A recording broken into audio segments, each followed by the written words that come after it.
Councillors, can we settle down, please? So we can resume our meeting.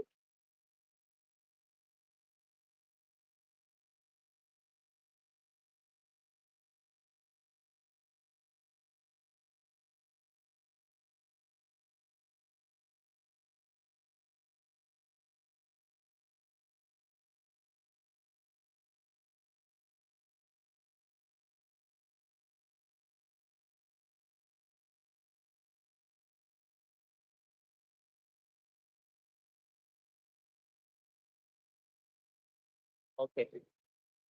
Councillors, can we settle down, please?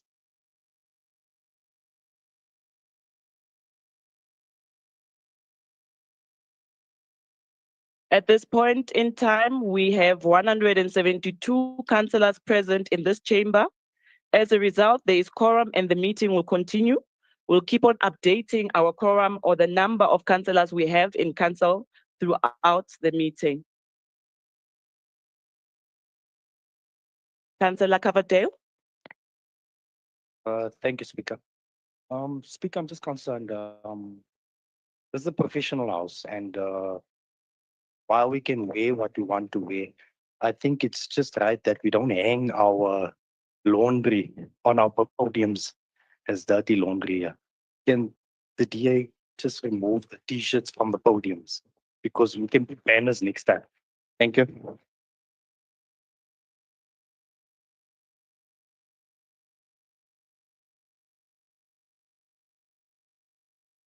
Councillors from a Democratic Alliance, we're still in the middle of a meeting and I have not recognized you, Councillor, please. MMC Arnolds. Good morning, Speaker, and good morning to everybody. Speaker, can the minorities are asking for a 40-minute caucus so that we can have a discussion on something. We will tell you when we come back. Can we have 40 minutes? Thank you. Thank you, MMC. I will start with, I'll take only one hand from the Democratic Alliance. It's either in Ntlantla or the caucus leader. Thank you, Speaker. We also asking for caucus as well as the DA. 40 minutes will suffice for us. In fact, less than that, but yeah. Before we take the caucus break, Democratic Alliance, can you please, it's either you wear those t-shirts or remove them. There is decorum of council. So please, let's just adhere to that. It's either you remove them or you wear them. I'll grant that caucus break and we'll come back at 11:10.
Councillor Arnold.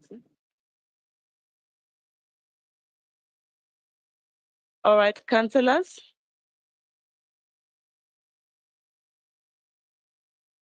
Let's continue with our meeting. We'll start with MMC Arnold for feedback. Thank you, Madam Speaker, and thank you for allowing us. We have sorted out ourselves, so we are good to go. You can continue with the meeting. Thank you so much. Thank you, MMC. Councillor Sefumba. Thank you very much, Speaker, for your indulgence. I just need clarity on the agency items that you not exactly tabled, but you mentioned earlier. Are you going to club them together, or you're going to start with them? Because we just had only had a chance to upload them now, so we just want clarity as to whether you're going to start with them so that we pave our way forward.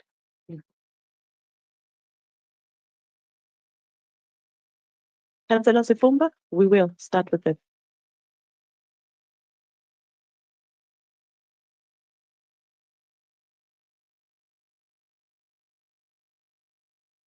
Speaker, are you clustering them as one?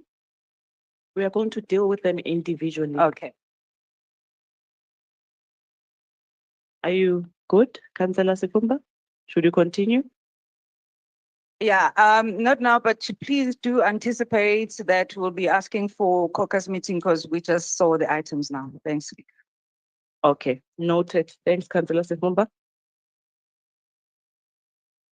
Councillors, we proceed with application for leave of absence.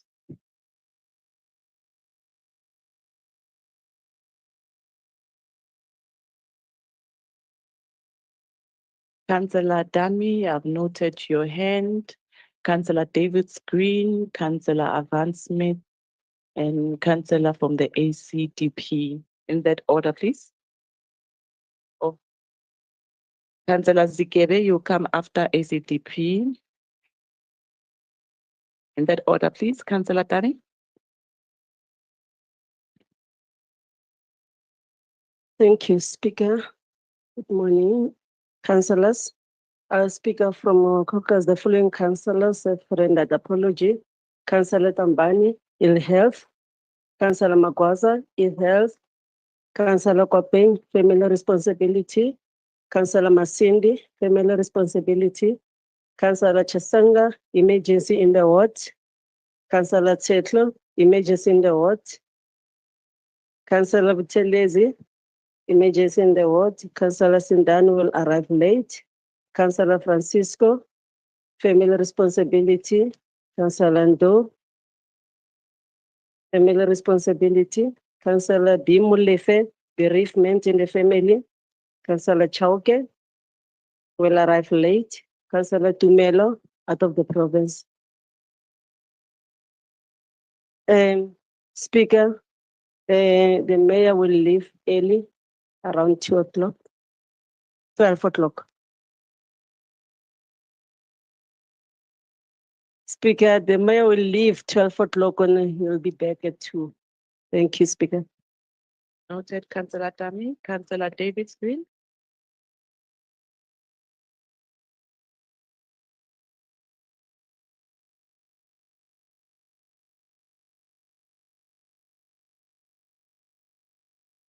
Councillor Dami, please switch your mic off.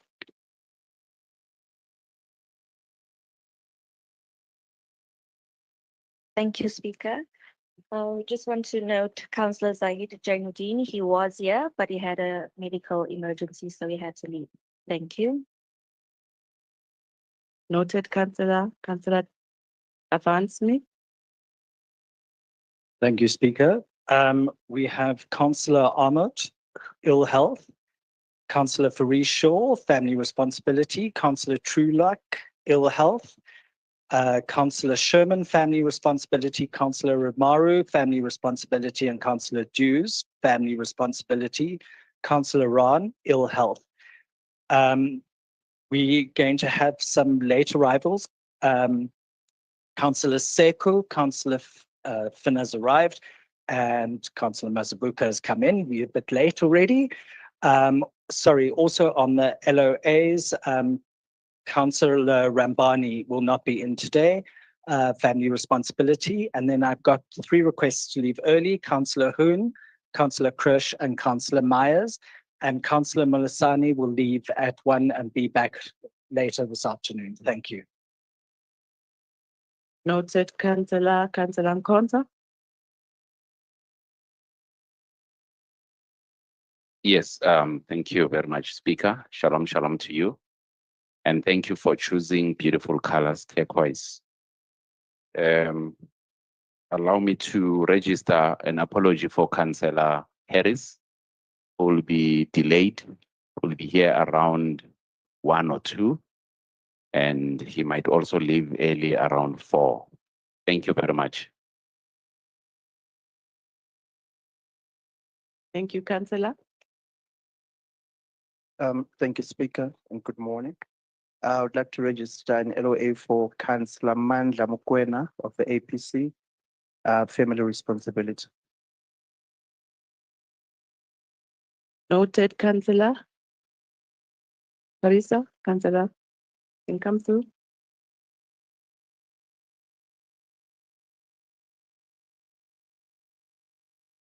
Thank you, Speaker. Greetings, colleagues.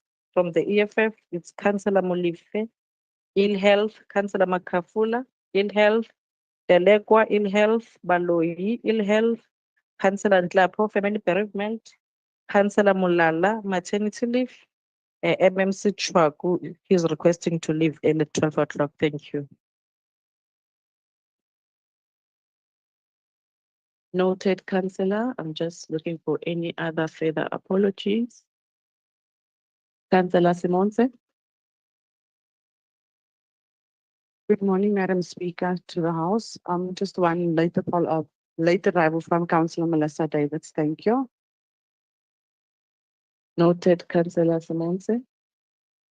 I don't see any other hand, colleagues. Can we approve the apologies as submitted? Thank you, councillors. Councillors, we are moving to item 3, that is your official notices. Please join me in wishing well all the councillors who celebrated their birthdays and grew a year older during the months of October and November. We wish you everything of the best, colleagues. Councillors, please note that the executive mayor has appointed Councillor Tebuo Nkonko as an MMC for community development, replacing former MMC Kabelo Kwamanda. Congratulations, MMC Nkonko. We wish you well in your new responsibilities.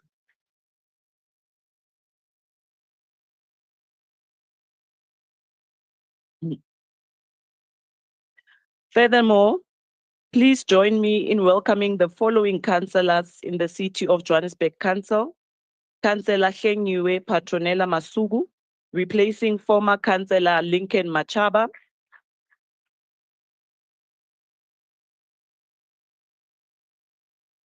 Councillor Mandla Michael Nyaqela, replacing former Councillor Stembelo Majol.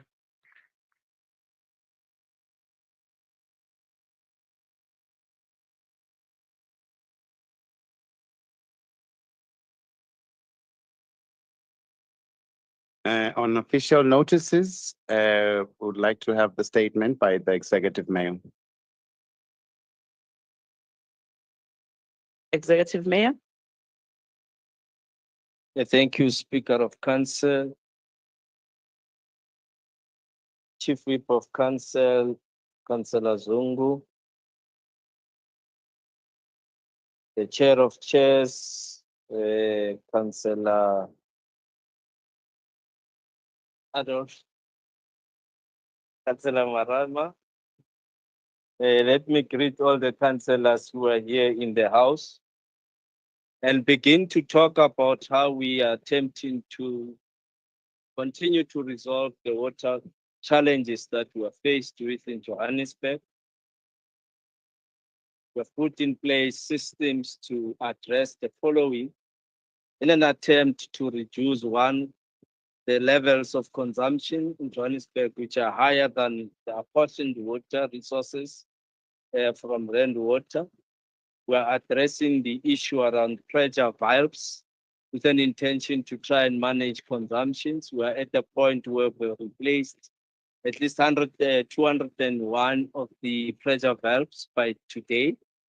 And that will help us to manage the consumption and be able to deal with demand management. Two, we continue to do work in as far as dealing with leaks.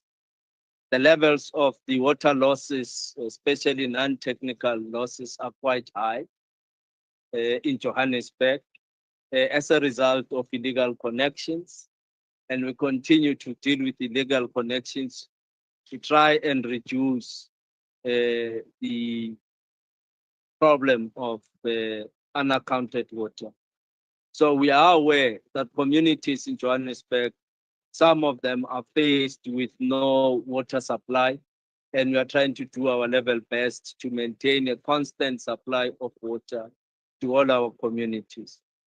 And also want our communities to also exercise a bit of patience where they have challenges and continue to log calls so that we are able to resolve their situation.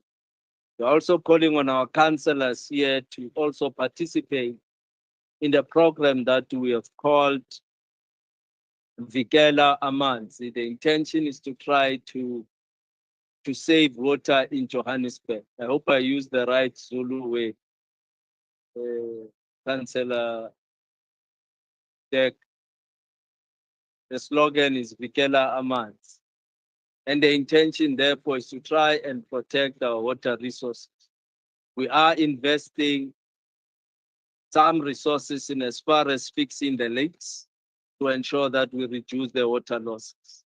Part of the discussions between ourselves and Rand Water, our provincial government, is to do exactly that and looking at instruments and options to raise money off balance sheet for us to be able to support the fixing of leaks. You are aware that we are currently not able to budget sufficiently to deal with the leaks, and hence Johannesburg Water, we've been allocating at least just around R1 billion per annum, which is aimed at helping us to deal with water leaks and water infrastructure, current and future infrastructure. So there is work that's being done there, especially the fact that we are also presenting some of our projects to the Presidential Infrastructure Coordinating Committee.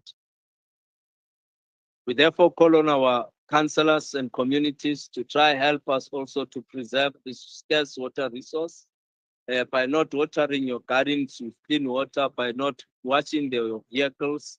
In that way, it will help us to reduce the levels of consumption. In the last week, we have seen a reduction.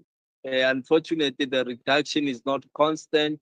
It continues to fluctuate in terms of water usage. So we hope that communities will spare and use the water sparingly so that we can reduce consumption. Madam Speaker, let me also touch on one of the issues around spaza shops, which there is work that we have been doing. I think all of us are aware that it has presented serious challenges to the South African society in general. And part of the work that we are doing is to also look at bringing certain bylaws to help us to manage this environment. And we hope this council will consider in due time, in due course, those bylaws, which are intended to helping us to address the issue of spaza shops in terms of compliance, in terms of the products and the food that they sell in those shops. So we hope that that those amendments will help us a long way. However, it is important for this council and this city to relook at the model of spaza shops, relook into how we infuse a particular developmental approach to ensure that the township economy is actually in the hands of our people and our locals who reside in those communities.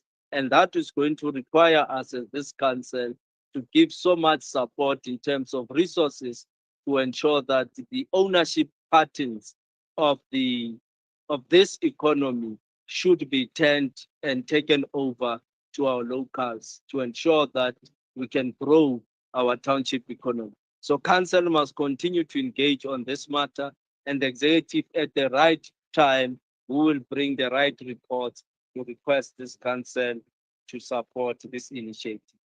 As I conclude, Madam Speaker, we also take this opportunity to announce to this council that the city of Johannesburg, together with the city of Tshwane, are co-hosts of the U20, which will be hosted in our province, in our country, and in the two cities in 2025, alongside the G20, which will also be hosted in Johannesburg. So these are two important events that will be hosted in the great city of Johannesburg. And by that time, when it arrives, we should make sure that all issues around infrastructure, at least we have stepped up and made sure that our infrastructure can handle the challenges that Johannesburg is faced with. With that being said, Madam Speaker, I want to thank you for this opportunity and also say to the Democratic Alliance, yes, it's important to continue to raise concerns that your communities and your constituencies are raising and directing them to the city and to the mayor. We did receive your memorandum from your constituency this morning, and we are grateful for a peaceful demonstration that you engaged in, and thank you very much.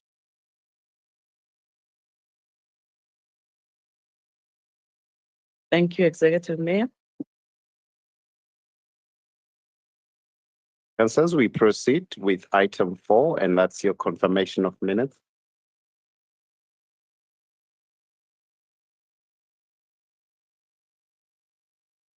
Councillor Abdul. Good morning, everyone. Good morning, Speaker. Can we have perhaps a speakers list, please? I don't know if other councillors have.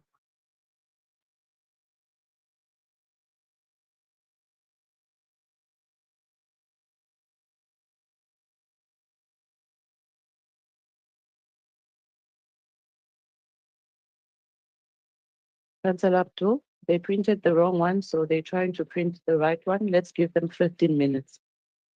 Thanks, Councillor.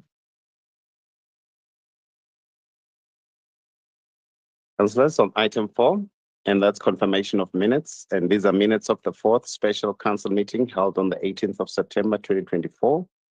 Also read with the minutes of the 25th extraordinary meeting held on the 18th and 19th of September 2024. And also lastly, the minutes of the 32nd extraordinary meeting held on the 23rd of October 2024.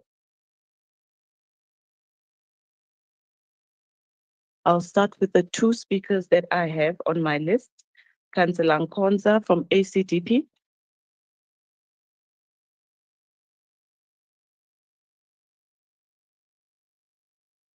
Yeah, shalom, shalom once again, Madam Speaker. Once again, good choice of colors. It looks like you're joining the ACDP very soon. Yes, allow me to acknowledge our Almighty God, eternally existent in 3 persons, God the Father, God the Son, God the Holy Spirit. To also acknowledge the Executive Mayor. We have a mayor after a very long time.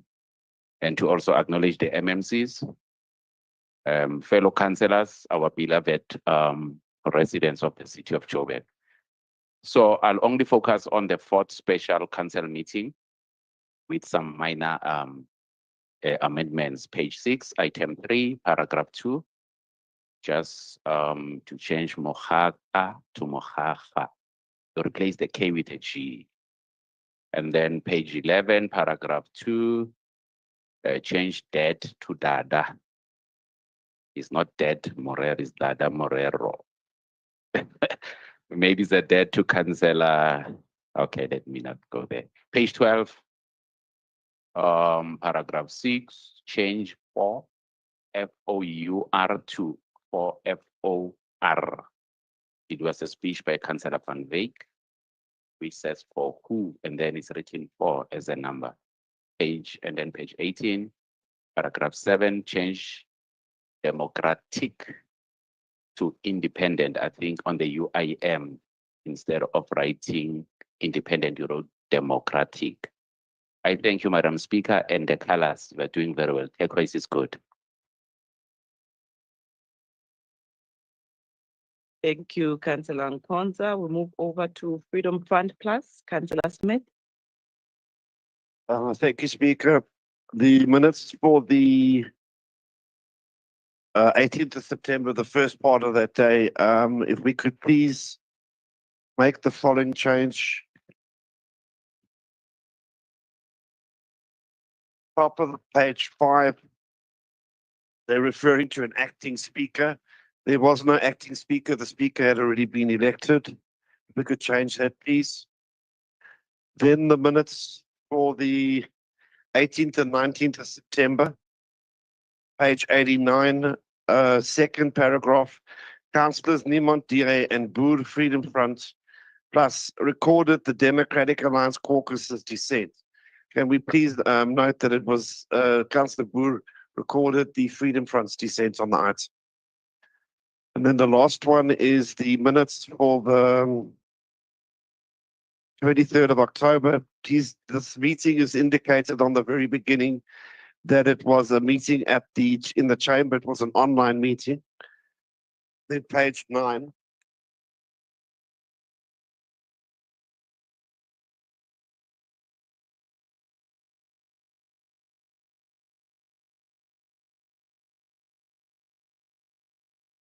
The last paragraph.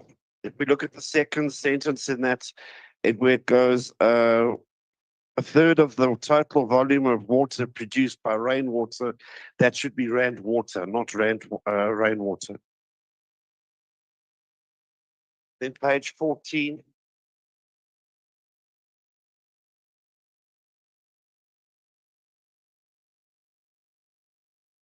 If we could please note that the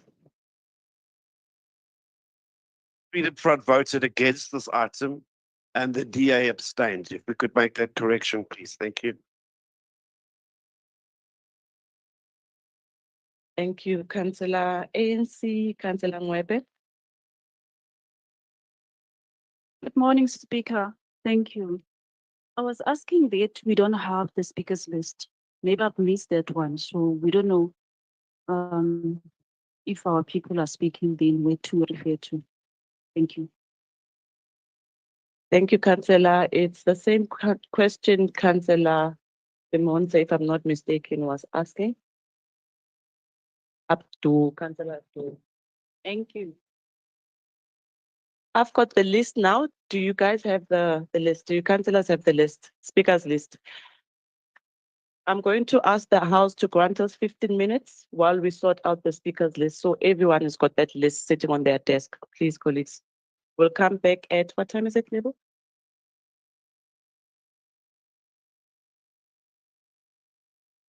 Councillor Van Smith. Thank you, Speaker. Just on the 18th and 19th September, you very kindly welcomed some new councillors. Just their names are incorrect. It's Councillor K.D. Jacobs and Councillor Z. Shaw, not Councillor K. Dalton and Councillor Z. Swawe. Thank you. Thank you, Councillor Advan Smith. Councillor from Freedom Front Smith. Sorry, Speaker, while we are, can they do something about the aircon, please? It's I've very been hot in. informed that the aircon is working now, but they were complaining that we need to close our doors in order for the aircon to be effective. We need to close our doors in order for the aircon to be effective, colleagues. Is there another person who wants to report or amend on minutes before we take that 15 minutes caucus break? Do we adopt the minutes with changes? Thank you. Let's take that 15 minutes. We'll come back at 12 o'clock.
Councillor Niemand, while I wait for the secretary to cancel, I think let me just recognize your hand. Yes, thank you, Speaker. On the matter of the air conditioning, it is on, you're correct, but there's 16 panels across the building, 8 on the top floor and 8 on the bottom floor. The majority of them are at setting 20 and higher. It's not going to help us because we are making the room hot. They must really just look at the settings. This time of the year with the volume of this building, it should be between 16 and 18 degrees, not 20 to 30 degrees. Noted, Councillor Niemand.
Councillors,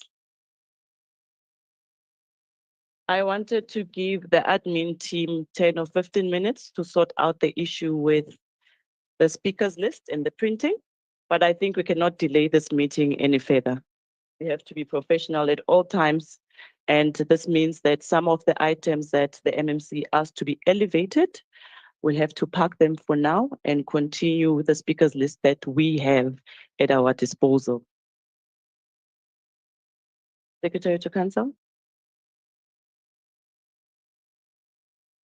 Councillors, we are on item 5, and those are questions for written reply, of which notice has been given in terms of Rule 105, subsection 2 of the Standing Rules and Orders of Council. The executive mayor is not here. I'll ask MMC Masugu to stand in for him. Thank you very much, Madam Speaker, and a very good morning to yourself, fellow councillors, and the Chief Whip of Council.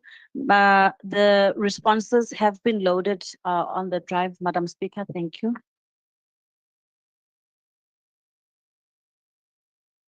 Thank you, MMC.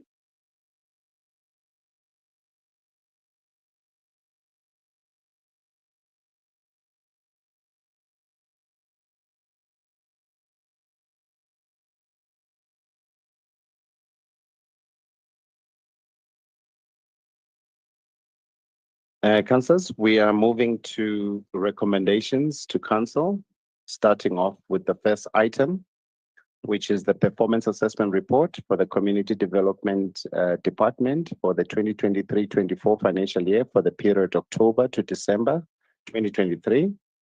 Read together also with item 2, and that's an oversight report of the Section 79 Community Development Committee of on the 2023-24 second quarter performance assessment report of the Department of Community Development for the period October to December 2023.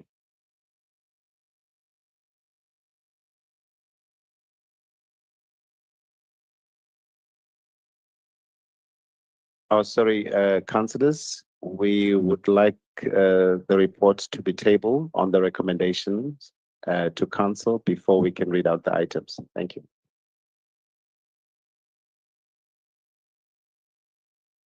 For the executive report, I'll start with MMC Masugu.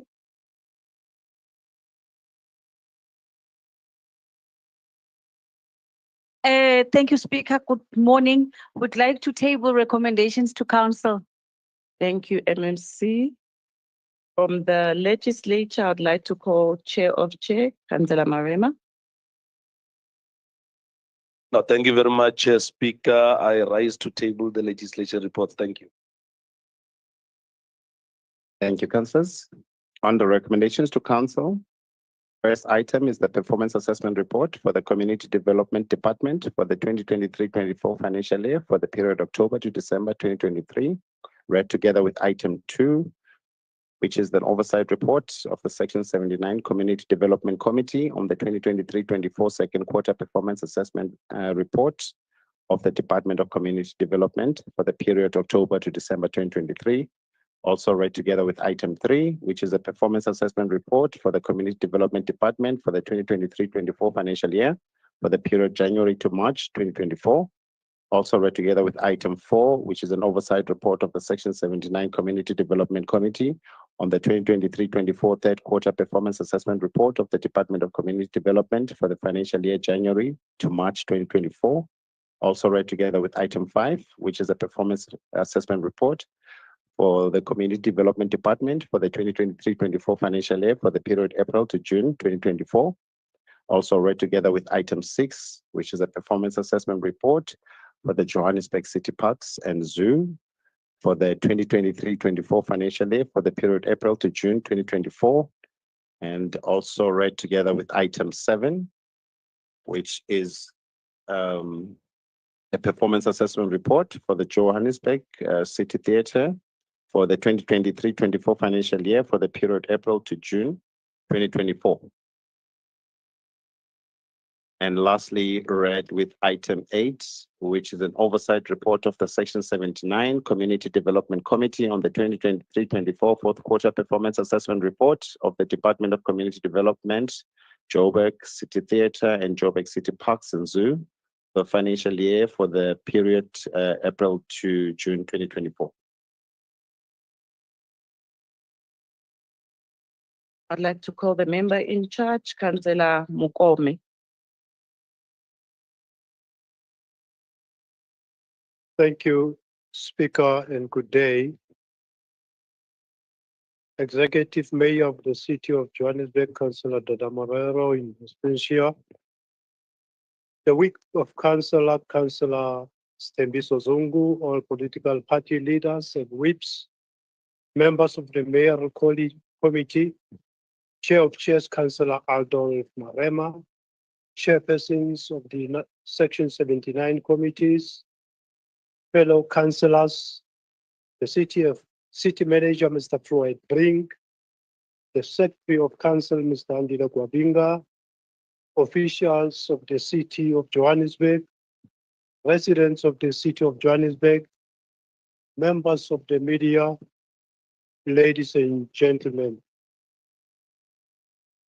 Madam Speaker, let me kick off by welcoming the new MMC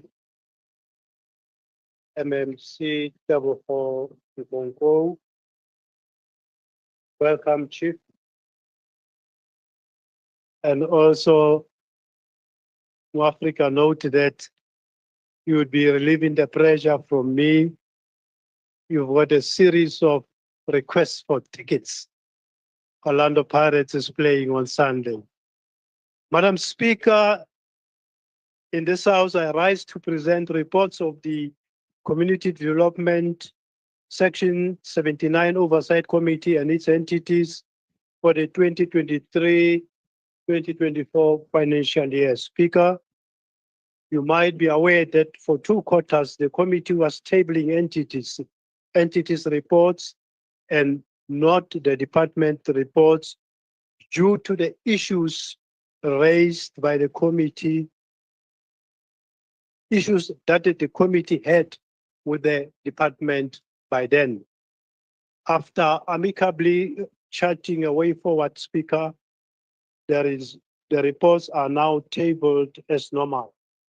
And this, for records, includes item 1, item 2, item 3, item 4, item 5, item 6, item 7, and item 8. In addition, Speaker, the committee is engaged in oversight visits to 1, the Red-Gale Wildlife Conservation Farm, and 2, the committee also has been involved in the oversight relating to the state of readiness for the swimming pools. The committee conducts visits by augmenting information that is supplied by the department. As such, the committee is concerned by the state of readiness of all our swimming pools. Added to that, at least the issue of replay facility that supports our zoos is a breath of fresh air in terms of delivery from the department. In conclusion, Speaker, I recommend that Council approve the aforementioned reports, noting the observations and recommendations therein. Thank you. Thank you, Councillor. Freedom Fund Plus, Councillor Smith. Thank you, Speaker. Speaker, there's a couple of questions that I'd like to put to the MMC. Is the provisional grant of 4.5 million, page 5.39, was not spent in the financial year? Can we have a reason for this, please? Then if you go to 5.43, the security issues, especially around the swimming pools, which I'll be speaking on later again, is unacceptable. We need to really look at what's going on with security in this department. Our assets are being destroyed and we're sitting back and we're doing nothing about it.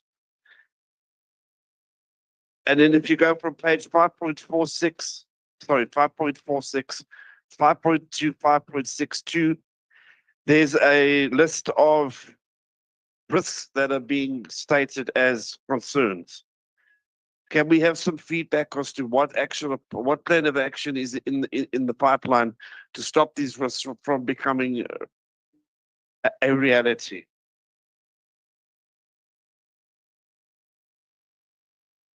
Overall, the performance of the Comdev department leaves a lot to be desired. And especially when it comes to interventions and the fact that they're not being backed up by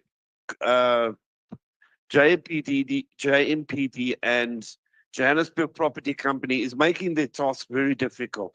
We cannot lay the blame totally at their feet, but they do have a lot that's not being done that could be done to save the assets. We seriously need some intervention here, and Mr. Mayor, please, can you get something done here? Because at the rate we're going, we're going to have no facilities left within the next 2 to 3 years. Because every time we do maintenance, the property question gets stripped again. And we are wasting money, in fact, fixing these pools at this point, because all they're going to do is go in and remove the equipment again. Thank you. Thank you, Councillor Smith. UIM, Councillor Abdul.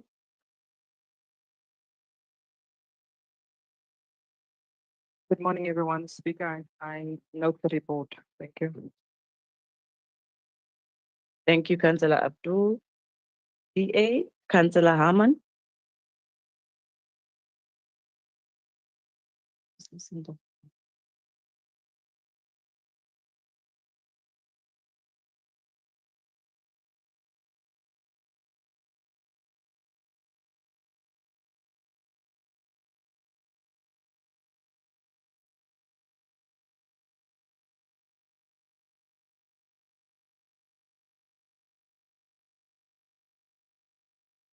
Madam Speaker, before I start, can I please ask for a speakers list? I had no recollection of Ignorant Barber speaking now, so this is new to me. Could you start the time, please? Thank you, Madam Speaker. It is said that people who cannot find time for recreation are obliged sooner or later to find time for illness. Let these words echo around every gang-stricken wasteland of our city. The poor administration and governance in the city of Johannesburg is sinking its teeth further into every part of Councillor our Harman, please speak into the mic. This side is struggling to hear you. The poor administration and governance in the city of Johannesburg is sinking its teeth further into every part of our suburbs and lives, robbing residents of not only decent service delivery, but also the life force of any healthy community, that being properly managed sports and recreation facilities. As the festive season draws closer, our residents are not enjoying our community swimming pools. Our youth is not outdoors playing in safe recreational spaces, as young people should be. More than ever, the need for exercise and recreation is a priority, yet only those who can afford private club memberships can enjoy what is now a privilege. Take a drive around the streets of Johannesburg and witness for yourself what was once pristine sports facilities are now dusty sports soccer fields and overgrown grass and weeds, with crumbling tennis and basketball courts or dilapidated enclosed swimming pools. These facilities, once bustling with activity, have become little more than ghost spaces, underused, unsafe, and a missed opportunity for fostering talent, fitness, and community engagement. The common cause of much of the decay is the strangling bureaucracy of the vampire squid, the Johannesburg Property Company, because the JPC extends its sticky tentacles of control of the sports and recreation repair budgets and charges 10% for the privilege of delivering a fourth-rate service. All repair staff have to come off the JPC's approved list. That's why we can't get the filter of the Blegari community swimming pool repaired. There are no appropriate repairers on that list. What should be a happy return to control of that budget by Sports and Rec has now become delayed for an unaccountably long period for tender adjudication. We hope this extra time is not because it takes time to line up somebody's crony companies to populate the list of approved repairers. The lack of investment in these vital spaces speaks to a deeper issue of neglect and mismanagement within our city's governing ANC, PA, EFF, Action SA coalition of doom. While Johannesburg boasts a rich sporting history, they fail to provide adequate platforms for young talent to develop. When facilities are not maintained and programs are not funded or structured, the ripple effect can be seen in the diminishing representation of Johannesburg on national and international stages. It's time for accountability, great investment, and a clear vision for the future of sport and recreation in Johannesburg. Our residents deserve a lot better. They deserve good governance, which only the DA knows how to do. I thank you.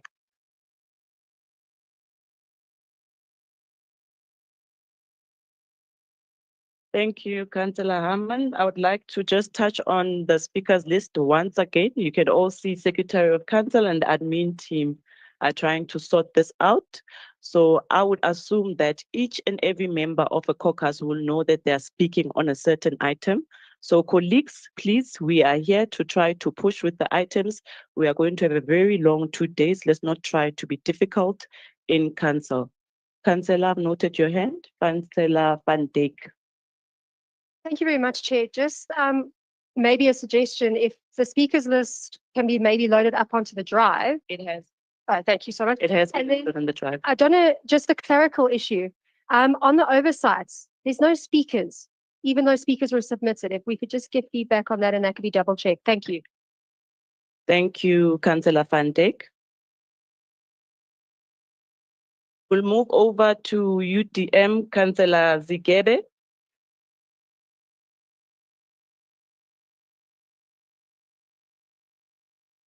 Thank you, Speaker. I rise on behalf of the United Democratic Movement and the minority governing parties and the government of local unity. The reports before us reflect commendable strides, yet they also highlight challenges we must confront with bold and innovative action. We acknowledge and applaud significant achievements such as the creation of over 9,000 job opportunities through the expanded Public Works Program.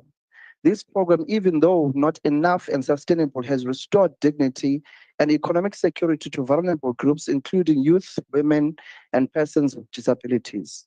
Additionally, the city's e-learning initiatives have empowered over 34,000 residents with digital skills, demonstrating that Johannesburg is embracing the fourth industrial revolution. The revitalization of parks, libraries, and cultural hubs has further strengthened community cohesion and enhanced the quality of life of many residents. However, these achievements must not overshadow the challenges that continue to undermine our progress. Financial management remains a persistent concern, with operational expenditure failing to meet its target and delays in contractors' payments hindering service delivery. We propose adopting real-time financial tracking systems to streamline payments and ensure transparency. A practice already proven successful in Cape Town, the safety and security of our public spaces also demand urgent attention. Rising incidents of vandalism and crime discourage community use and tarnish the reputation of our city. Drawing inspiration from eThekwini municipality, we recommend integrated safety partnerships with JMPD, private security firms, and community policing forums, supported by the advanced surveillance technologies and improved public lighting. Citizen participation remains another critical area for improvement. While platforms such as community-based planning sessions are noted, there is little evidence of meaningful outcomes from these engagements. The introduction of participatory budgeting, modeled on Swane's successful approach, could give residents a direct voice in how resources are allocated, fostering trust and accountability. To secure Johannesburg's future, we must also embrace innovation. Urban greening projects can transform neglected spaces into vibrant community assets while addressing climate resilience. Renewable energy, microgrids could mitigate the effects of load shedding, ensuring uninterrupted services in critical areas. By simplifying procurement processes, we can strengthen collaboration with SMMEs and boost local economic participation, ensuring that economic growth is inclusive and sustainable. 30 seconds remaining. As members of the government of local unity, we have a collective responsibility to ensure these plans move from ideas to impact. We are called to action, not complacency. Our residents deserve nothing less than a Johannesburg that delivers on its promises, a city that is safe, innovative, and equitable. We must commit to not just meeting expectations, but exceeding them, building a Johannesburg that is a model for municipalities across South Africa. Congratulations to the new MMC. Thank you. Thank you, Councillor Zikebe. We'll move over to Action SA. Councillor Masuka. Thanks, Speaker. Yeah, I pretty much echo, what my colleagues have put forward.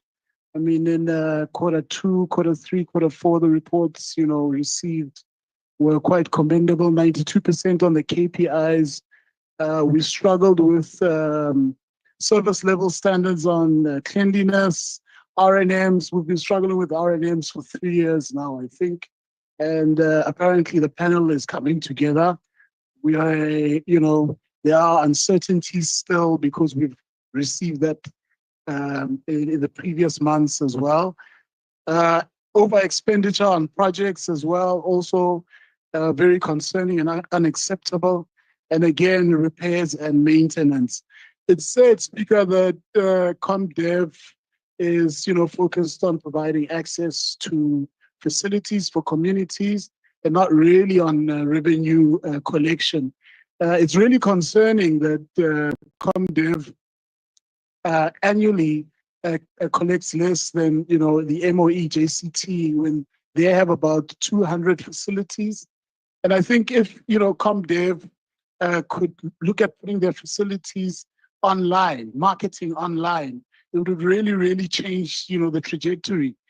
Because ultimately the department's budgets have been cut drastically and they are struggling, but they do have the facilities to collect some, revenue. And we've seen it with stadium management, we've seen it with JCT as well. So I'm not seeing why we don't focus on revenue collection within ComDev. Another issue that we have is, the Section 79 committee is really struggling. We're looking at reports through a keyhole. I mean, we see the highlights. There's so many programs that take place, but ultimately, ComDev is a tangible department. We're able to go out there and see for ourselves what's happening, but it's very seldom that the committee actually goes out and experiences and is able to evaluate what's happening. We end up having to go online to assess, and it's just, it's just unfortunate. Over and above, we note the report, Speaker. But yeah, we do feel that a lot of work still needs to be done here. And thanks. Thank you, Councillor.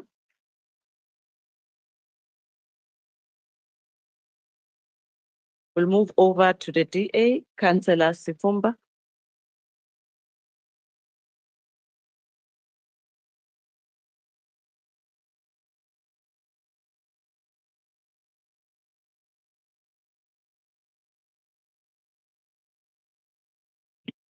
Councillor Masoka, please switch off your mic. Thank you and greetings to everybody. I greet you all. Speaker, I'd like to firstly thank Councillor Zikebe for re-emphasizing that where the DA governs, we govern better. Speaker, today I stand here not only to reflect on the challenges that have plagued the community development portfolio, but to emphasize the critical need for urgent and decisive action. With the recent appointment of the new MMC, the expectations are high, and rightfully so. Community development is the heart of the city that has a crucial mandate of servicing our residents from cradle to grave. It sure is not the playground that many in this house perceive it to be. It is time for leadership, MMC. It is time to rise above mediocrity and steer this department toward meaningful progress. Let's start by addressing the glaring issues of repairs and maintenance. The numbers are disheartening, Speaker. In 2023-24 financial year, the department was allocated 120 million, funds that could have breathed life into our deteriorating infrastructure. Yet, due to the midterm budget adjustments, that amount was slashed to 73 million. A substantial portion of this money remains unspent due to delays in finalizing the repair and maintenance panel. A panel, Speaker, that was initiated in 2018 and was nearing its finalization until some sort of mischief intervened. Now we're sitting with the maintenance panel, which will likely to only be operational in the second quarter of next financial year. It begs the question, Speaker, as to why was it halted? Who was likely to benefit from stopping it? Well, Speaker, that question remains unanswered while our facilities continue to deteriorate. This is unacceptable in all levels. Every day that passes without these repairs being carried out is another day our residents are left vulnerable to failing infrastructure. The excuses of lengthy planning stages and bureaucratic red tape are no longer valid. 30 New seconds MNC, remaining. please fast track these processes, remove unnecessary hurdles, and ensure that this department delivers on its promises. Well, we hope you will do by the time you really understand what the budget is this time around. Furthermore, the unresolved issue of digitization of cemetery records, Speaker, that is a disgrace for the city. This project as well was initiated in 2018 and 14 million was allocated to this project, and it stalled at the data capturing stage. It is disheartening for our residents to endure unbearable grief, spending hours, even days, searching for their loved ones' graves in an outdated, incomplete record. Your time is up, Councillor. Imagine the Please anguish, wrap up. Speaker. So ComDev, MMC, welcome, but welcome to outside. ComDev is outside, not in the office. Thank you.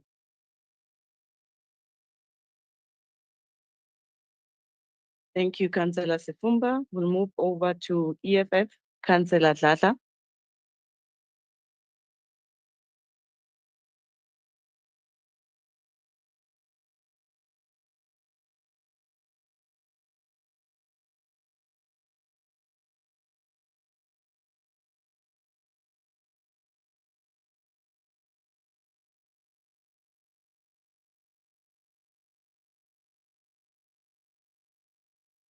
Thank you, Speaker. I'm staying on Councillor Dladla. We note the report. Thank you.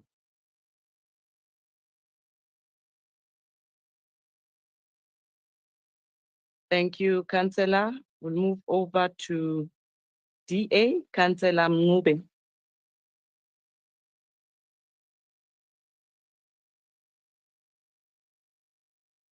Speaker, Executive Mayor, Caucus leader of the Democratic Alliance, Belinda Ekwezonjoku. Councillors of all political parties present today, and to our salary payers who are in the gallery and streaming from home, I greet you all. I think before I dwell deep on my speech, maybe let me remind members of the executive, particularly the MMC of Community Development, and all the officials in this department on the reason why Community Development Department exists. The Department of Community Development within the city of Johannesburg aim to transform the delivery of sports, arts and culture and libraries by ensuring equitable access, development and excellence at all levels of participation, thereby improving social cohesion, nation building and quality of life in all the residents of the city. However, with the zero political will of the current administration, this is a far-fetched reality for the resident of Orlando, who will not have a well-constructed, maintained soccer facility from Betway, a private company which has been ready to adopt the facility for the past few years now. The delay from the executive and the official of this very same department is a cause for concern. Here is a private entity willing to assist the city on its shortfall. However, the red tapes, delays continues to be a challenge. This is just of many stories that the residents in the city of Johannesburg are subjected to. Today, it's a shame to reside in a world-class city where our tabs tend to play a game of hide and seek with the residents of the city. And we can sit here the whole day, deliberate and point fingers at each other on whether tomorrow we'll have drinking water, bathing water for that matter, or even a simple well-maintained swimming pool across the region. We all know this crisis is man-made by the failures of all the ANC-led administration, particularly the current unholy coalition in the city. It is a shame that in the middle of the summer season, out of 54 pools in the city, only 30 are operational. Within those 30, 11 pools are going to close due to vandalism and unfinished work by the contractors. This back and forth process is costing the residents of the city millions of rand and depriving particularly the young ones from enjoying the festive season with a responsible swimming session.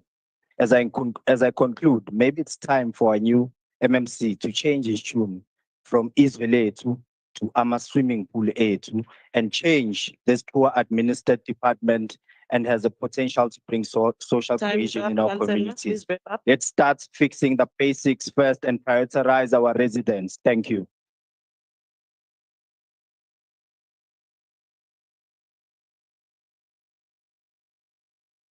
Thank you, Councillor. PA, Councillor Simonse.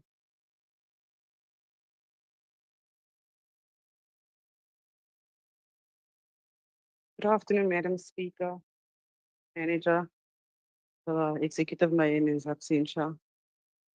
Our caucus leader, NMC Kenny Kunene. Welcome to Joburg 9. Our esteemed guest. Speaker, it is sad to sit here and hear that as the shade that is being thrown over across the room from the DA, whereby the governance of the city, the state, the current state of it right now is all on the hands of the DA, as y'all failed to do what y'all needed to do.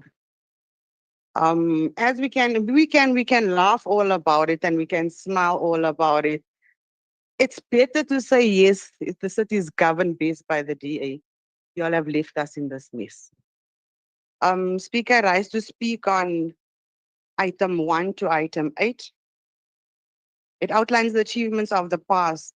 While we acknowledge what the work that was done, let us not dwell on the laurels of yesteryear. It is better to do better now. The reality check, honorable members, it cannot be correct that service delivery appears reserved for selected areas of the city of Johannesburg, while others languish in negligence. The report highlights incredible initiatives, yet it reads as if the efforts are just aimed at the exclusivities and forgotten about the minorities, the communities that entrusted me with their vote. The very backbone of this council seat are glaring at the absence of this narrative. Let me make a tangible example. In Ward 121, we have a swimming pool that is no longer a place of recreation, but a forgotten ruin, state of disgust. In Innerdale, the stadium's once the vibrant life has been reduced to decay, vandalism, husk, and a lack of infrastructure maintenance has left everything in a dump. What's even has no longer spoken, is no longer even been spoken of in terms of development, because there's nothing left to develop.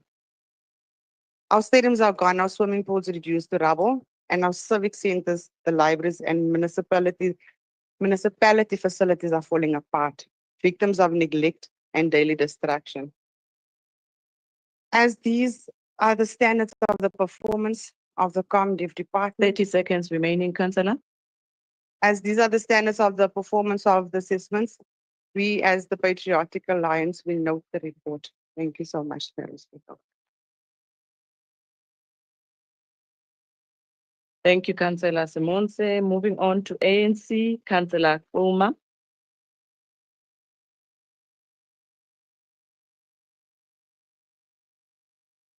Or Speaker is Councillor Mashinin.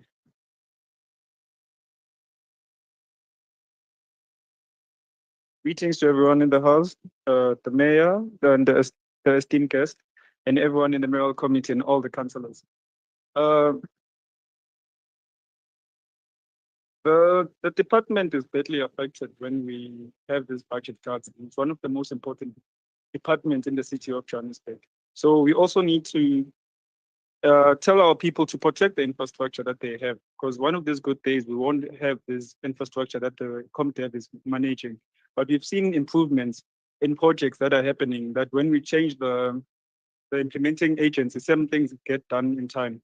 So we just need to be doing what we need to do. We are aware that the pools are not working. The MMC must assist in that. Some pools are not working and some pools are badly damaged. But some other problems of ComDev are not even part of ComDev. They are done by other entities that are working with us. Because we are having a serious problem that vandalism that is happening in all our facilities, it's a problem. One of these good days we'll wake up we will want to maintain places, but you can't maintain something that does not exist anymore.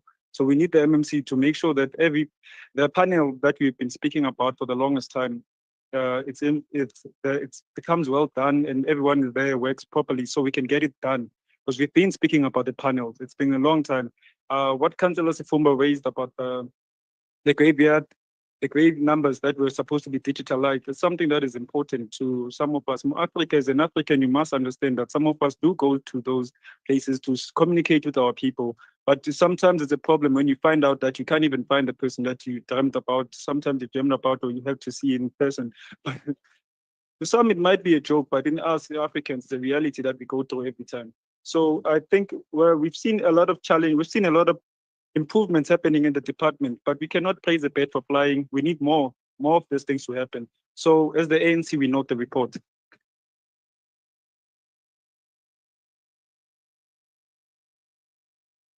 Thank you, Councillor. MMC Nkonku.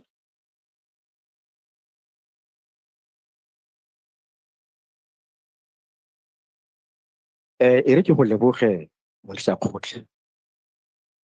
Ke be ke dumedise Raporogo, Councillor Sello de la Morero, ke dumedise Chief Whip of the Council, Councillor Zungu, ke dumedise City Manager, Fred Brink, ke dumedise all the Mayoral Committee, Chairperson of Section 79, COC, and all the councillors in the council.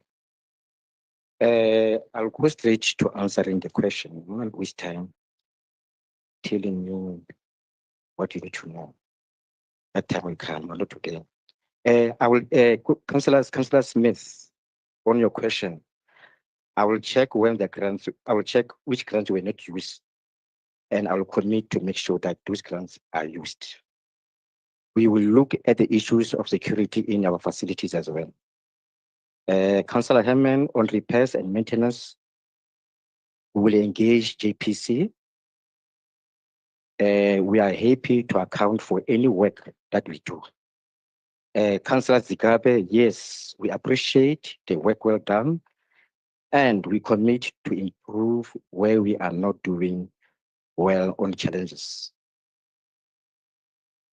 Councillor Masoha, we will look at the revenue issues, especially because we know how important it is that we engage, we generate revenue for the city. Councillor Sifumba, okay, I've already addressed that. The work of digitalization of the cemeteries. There's a work of digitalization of cemeteries is underway, and we will report on Section 79 committee. Councillor Ngube, we welcome any assistance from private sector. We need land to build those swimming pools. Land comes first. There's nothing can do without land. So we mustn't create that. If that is a very, very sensitive issue, you must know the importance of land. Economy is built on land. You build swimming pools, schools, road, service delivery. MMC? Land. MMC? Councillor Sifumba? Thank you, Speaker. Just to remind the MMC that we went talking about land. There are facilities that need to be maintained now. We are not talking about land, yeah. Facilities are already there, they need maintenance. Democratic Alliance, what's happening today? Councillor Sifumba, you are out of order. MMC, go to Quebec. Councillor Sifumba, you are African and you are land obsessed. MMC? You need land MMC, through me, please, not directly to the councillor. Please, you may continue. MMC, you can continue, but remember, through me, not directly to the councillor. Thank you, Madam Speaker. Through you, let me address the issue of land that is raised by Councillor Sifum and her participants. Remember, the land is very, very important. MMC. Our struggle was based on Emma, the land. MMC, Emma. And we Papa, are not Miss talking Lady about that. for Emma, MMC. Councillor Christian. Thank you, Speaker. Speaker, I rise in terms of Rule 72, where the MMC is misleading this House. The point of order that was raised was that the MMC stick to the subject and not go at an adjacent. We are talking about sports and rec and not about land. Thank you. MMC, please continue. Show me the money.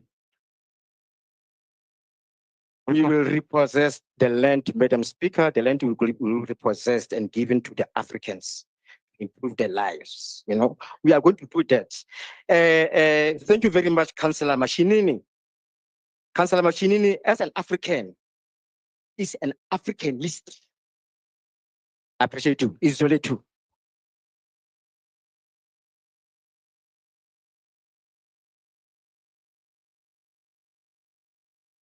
Thank you, MMC Nkonku. Member in charge, Councillor Mokome. Thank you, Madam Speaker. I request that these reports be noted. Thank you. Bye. Thank you.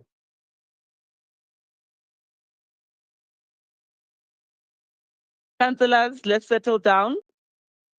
The recommendation are on pages 1.31. Caucus leader, you can come through. Speaker, I'm concerned about On which point of Rule order are you 72. rising? 72.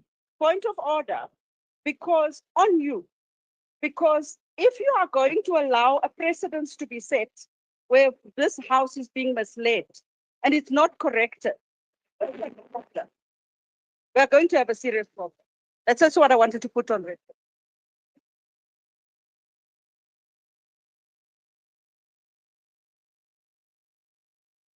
MMC Masugu. No, Speaker, I think maybe council must be clarified. What point is misleading so that we're on the same page? Because our understanding that a swimming pool is on the ground and the ground is land. So what is the problem? What is misleading? Can they clarify so that we don't, because then my understanding and their understanding is different. What is misleading this house that the MMC has said? There's absolutely nothing. Show me the money. Councillors, can we please move forward? The agenda is so long. Can we please move forward? Councillor Belinda, your caucus today. Please speak to your caucus today. We all want to push our agenda. Please, let's continue. Councillors, the recommendations are on pages 1.31, 2.6, 3.55, 4.7 to 4.8, 5.63, 6.31, 7.17, and 8.12 to 8.13 are the items agreed to. Thank you, councillors. Councillors, we proceed with item 9, and that's the performance assessment report for the Group Corporate and Shared Services Department for the 2023-24 financial year for the period April to June 2024, read together with item 10, which is an oversight report of the Section 79 Corporate and Shared Services Committee on the 2023-24 fourth quarter budget and performance assessment report of the Group Corporate Shared and Services for the period April to June 2024. Member in charge, Councillor Rapadu.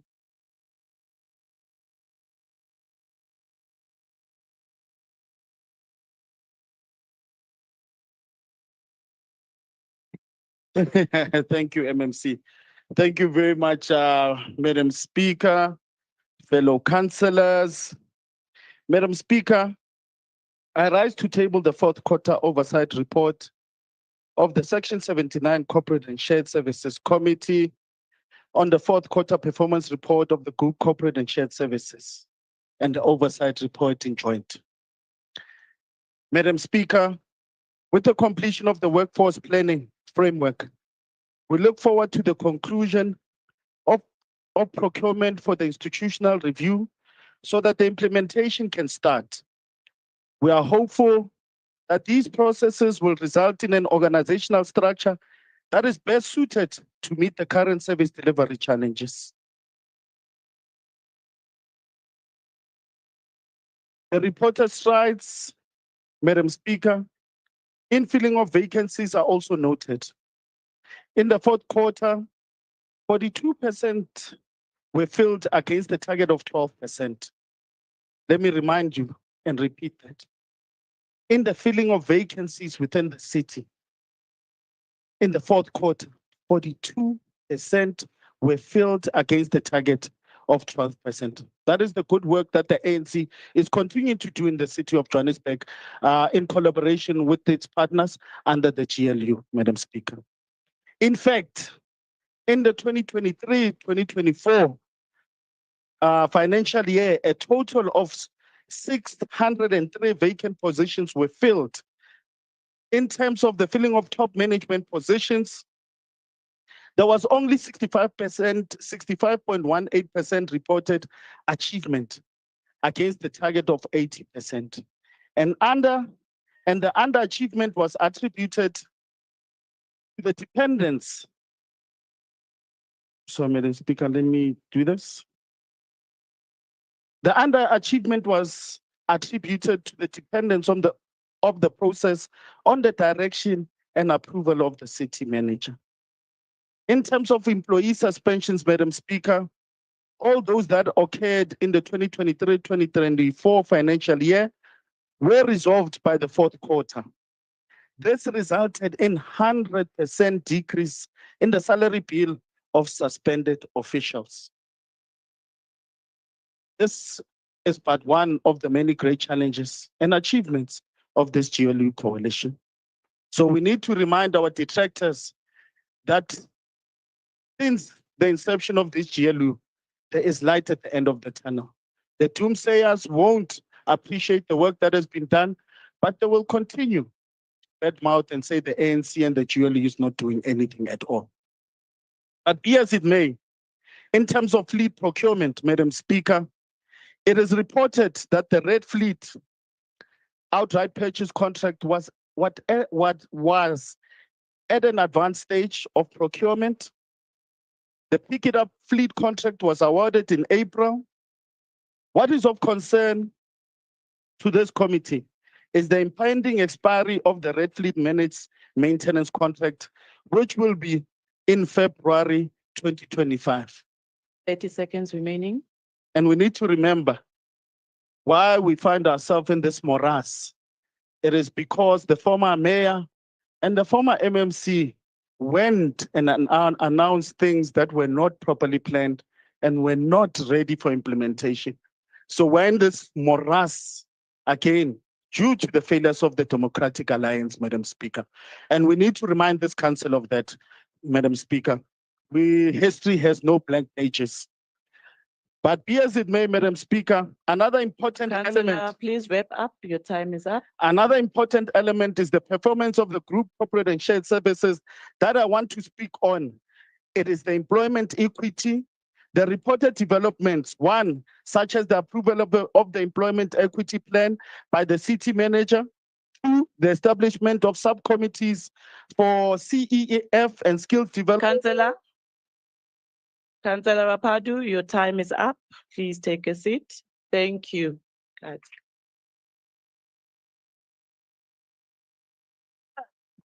Madam Speaker, can I table the report since you've cut me off, Madam Speaker? Can I do that, Madam Speaker? Thank you. I table the report, Madam Speaker. I will come back for second round. Don't worry. Thank you, Councillor Rapadu. Councillors, the speakers list has been uploaded on the drive. Keeping in mind what you raised, Councillor Van Dijk, they are working on that. I would like to call the second speaker from the EFF, Councillor Baloyi.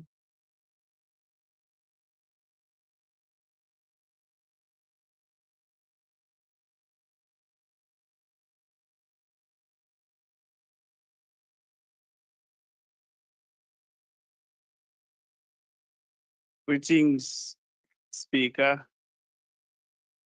Indeed, I'm not Councillor Baloyi.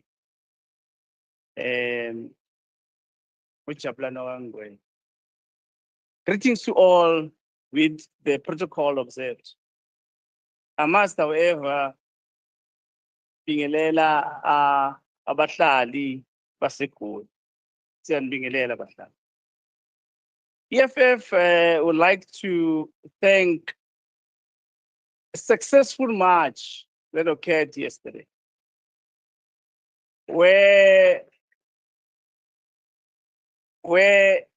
the Palapala matter is brought back to book after the GNU had rejected it. Siyabonga EFF, the only hope. Item number 9 is noted with a concern of the national grant that is being allocated. However, not sure if it is used, as these funds are the funds to assist this council on service, on basic service delivery that is required by the community, thus requesting MMC, Councillor Masuku, to note our request, Councillor Masuku, to then say, MMC, we don't want any location of grants that we cannot be able to use. And worst of it all, that we get told by AXA that the grants are not used. As such, it's actually putting us, as City of Johannesburg, in a slightly incapable capacity. With that being said, as EFF, we approve, or we note the item number 9. Thank you so much. Thank you, Councillor. DA, Councillor Geletsane. Thank you, Speaker. Speaker, Councillor Ross Hooper will speak on item 9, and I'll be speaking on item 10. Thank you.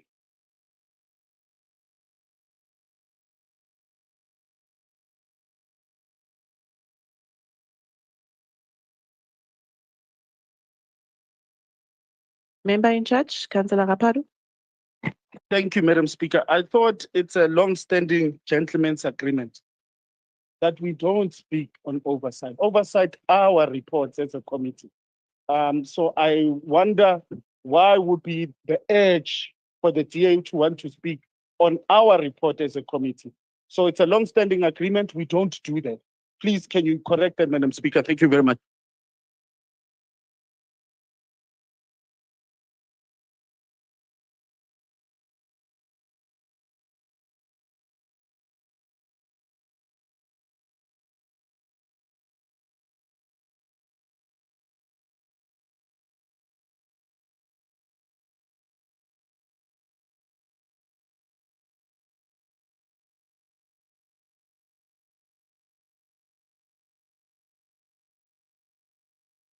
Oh, Caucus leader, I didn't see you there. You can come through. But he can raise his hand, Caucus leader, you're misleading me. Councillor can come through.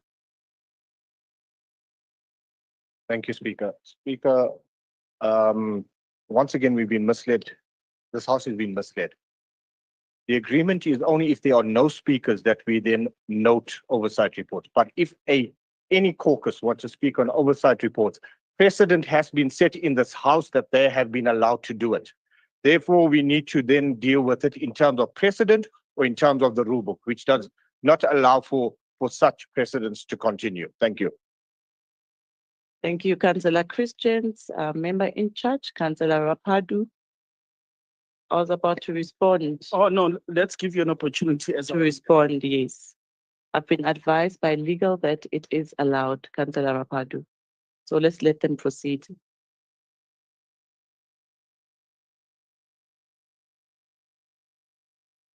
Good day, Speaker. All protocol observed. I rise to speak on item 9, the fourth quarter performance report for the Group Corporate and Shared Services Department. Speaker, we note the few improvements with employee relations, vacancy rates, safety assessments of the city's offices, placing displaced employees who are still in the pool of employees awaiting new roles, and gradually reducing the number of suspended employees still being paid by the city. However, we have some ongoing concerns with the frequency of injuries at depots, service sites, and regional offices. Departments and notably entities must place greater emphasis on service-facing safety and health compliance. And each department, directorate, function, and region of the city must ensure their SHIDA committees are set up and duly trained. We must protect the workers of the city from disability and death, and much more can be done in terms of training and safety compliance. One recent but notable concern with occupational health is the question of how and where employees can get their medical screening now that the clinic at the Metro Centre has been ransacked and destroyed by vagrants and criminals wandering through the Metro Centre buildings day and night. Acting appointments are also an ongoing issue for the city and result in poor performance, lack of performance management, and even employee abuse, as directors must stand in and undertake another role whilst getting paid very little to do so. The acting allowance is minimal for the risk undertaken and the work expected. Speaker, the institutional review process and change management processes have informed a review and renewal of workforce plans for a number of departments. But a key concern is the procurement of consultants for the organizational redesign of the city. Speaker, due to the organizational development function of the city having insufficient capacity and budget, the city must procure a service provider to conduct the massive project of restructuring the city. However, various delays were experienced due to supply chain errors, such as minutes being submitted way too late, and a lack of capacity whereby executives are not attending bid specification and evaluation committees. These delays have resulted in the budget of 35 million rand being reallocated for the next financial year. My argument is that the organizational redesign should be halted until a new administration is elected in 2026. Why? Because new political priorities, policies, and mandates will inform the city structure and focus areas. A new government would also be service-facing due to the collapse of services in the city and may want to review unfunded mandates that other spheres of government should be responsible for. Lastly, I made mention of the Metro Centre earlier. Let me outline a major concern for the city and the residents. Since the repairs and maintenance budget for the Metro Centre has been readjusted and reallocated elsewhere, and the remaining minuscule budget is set aside for emergencies of which there are apparently none reported, how will the actual and evident emergency of the ransacking and destruction of the council buildings be stopped and reversed through extensive repairs and refurbishment? Speaker, hundreds of years ago, my ancestors, the Celtics, invaded and destroyed much of the city of Rome, an event known as the Sack of Rome. 10 The Celtic seconds tribes remaining. snuck into Rome and destroyed the Roman manors, houses, museums, and colosseums, and sold furniture, artifacts, books, and even pieces of furniture. These were then sold to Germanic and Gallic tribes and even traders from Arabia and the African empire of Aksum. Speaker, the story of the Metro building is now a Councillor, your tragedy, time is and up. many employees Please of the wrap up. city have been negatively affected. We demand the urgent plan and program.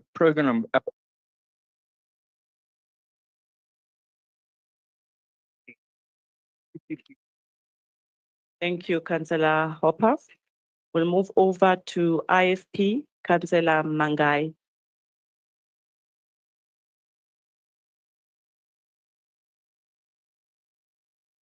Mr. Speaker, good morning to the rest of the House. I rise to note the report. Thank you.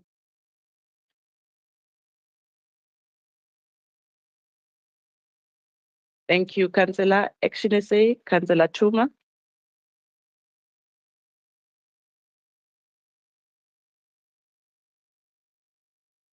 No, greetings, Speaker, the executive, fellow councillors, and our the Fabulous 44, and of course, the residents of the city of Johannesburg, whom we all proudly and passionately serve. For us as Action SA, the party that advocates for 100% ownership of Spaza Shop by South African, we are saying no foreign nationals must operate a spaza shop in our township. We note this report and approve it with some few concerns to highlight. And we celebrate with the executives in terms of the achievement, particularly with regards to the reduction of the salary of the suspended officials. So in terms of our concerns, the exclusion of gatekeeping KPIs, to some extent, we believe that this compromises this report. As Action SA, we are of the view that it is essential part of this report. In fact, we see it as a backbone of this report because, among other things, it speaks of unauthorized, irregular, fruitless, and wasteful expenditures incurred citywide. Hence, we find the exclusion problematic.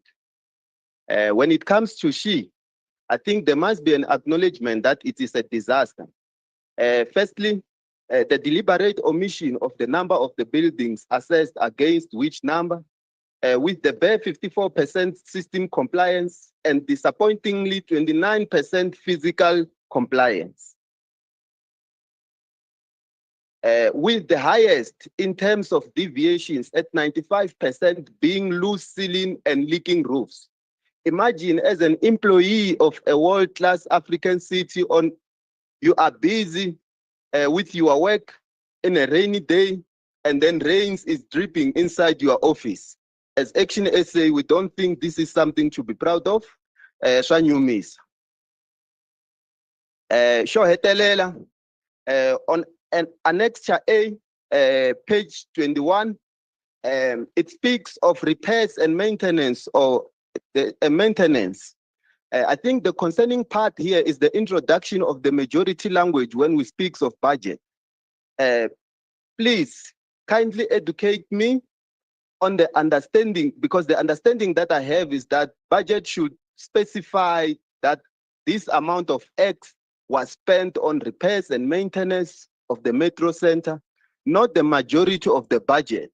The remaining budget was kept for the event of emergency. We need to know the remaining amount in figures. During the adjusted budget, the majority was spent on other expenditures. We need figures and not these potentially misleading narration without figures. Nakens.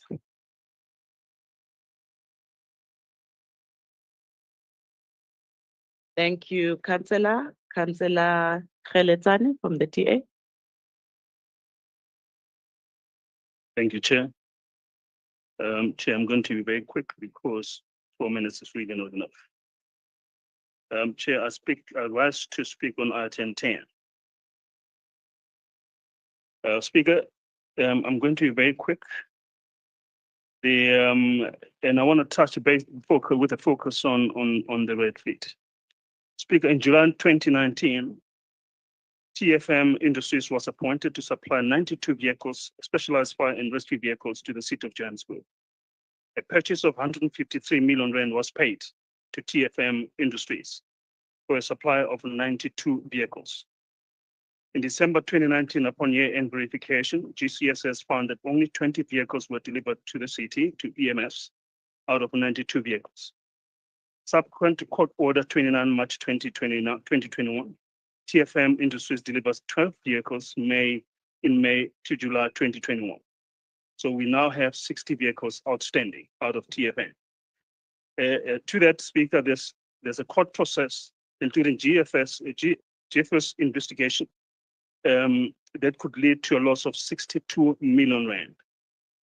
Speaker, in the GCSS report, Section C9 report of 7 September 2023, reports on unauthorized irregular fruitless wasteful expenditure with AfriRent 415 million rand, Avis Fleet 11 million rand, and the printing is 12 million rand. All this, Speaker, is wasteful and fruitless expenditure.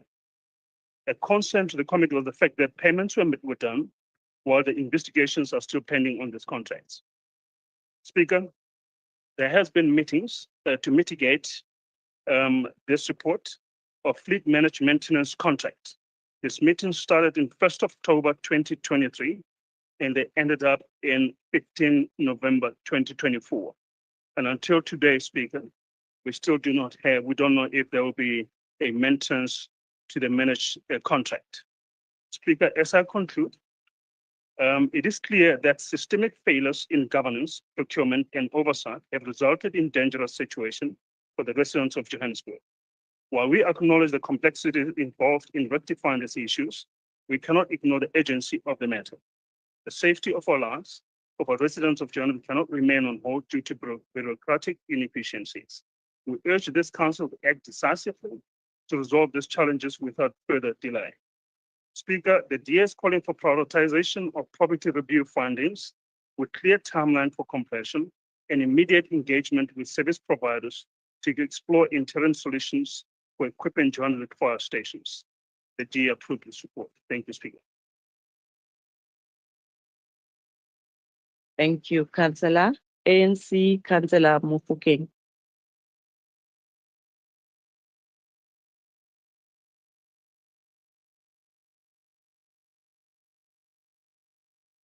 Member in charge.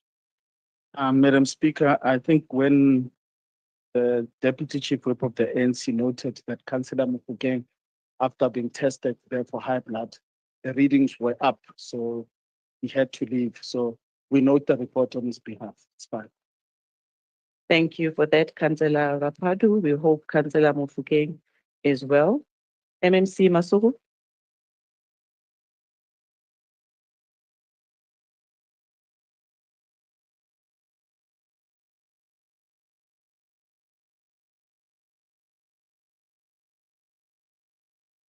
Thank you very much, Madam Speaker.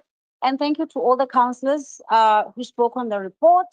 And I think we appreciate your inputs and your robust engagements in the Section 79 as you continue to critique the department and provide suggestions as well, because I think one of the things that the Section 79 committees exist for is to also provide advice that is going to benefit the institution. And I think, Madam Speaker, it's worth mentioning that in 2019, 2020, when the government of local unity took over this department, in the quarters 4th and 1st and 2nd, the performance of this department was at 48%. We took it to 54%. Struggling, of course, because we had to set up systems and build a framework of ensuring that there's a culture and employees were no longer scared to do their work. From 48%, we took it from 58 to 54%. From 54%, we took it to 68% in the following quarter. From 68%, Madam Speaker, then there was local government elections. And of course, the government of local unity didn't come back. The minority government came back again. But God willing, we came back a year later in 2023. When we came back, we found the department had regressed once again. We had to work twice as hard to take the department back to the 68 that we had left it at, because it had gone back to below performance of 50%. We worked hard, Madam Speaker, and we took the department to 75% as the government of local unity.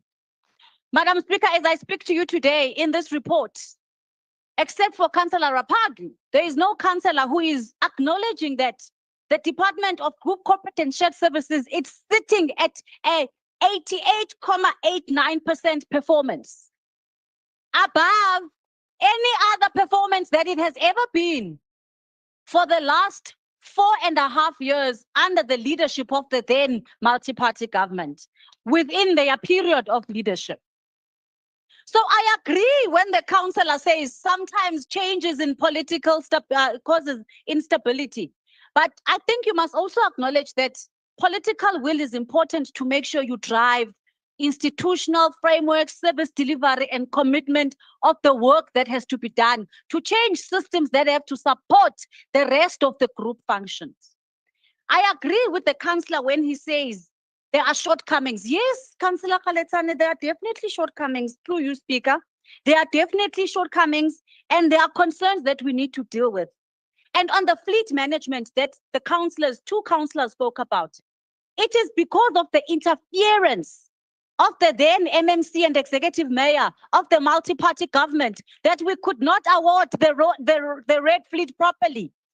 It is because they went and they did something that is actually illegal and even went to premises of service providers to launch what was supposed to be perceived as some fleet, which was not, with an SLA that was actually not approved by the city manager of the city of Johannesburg. So, yes, we are going to get things right, but we are going to award, but award correctly.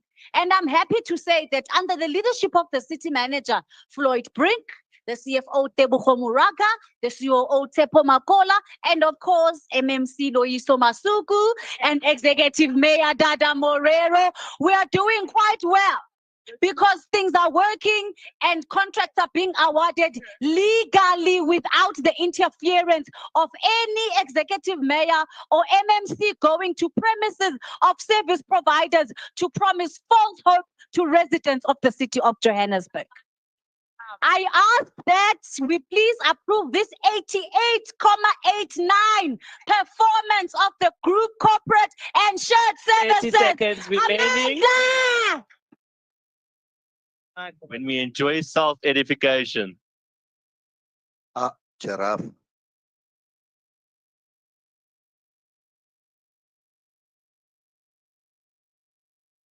Die waarheid maak seer.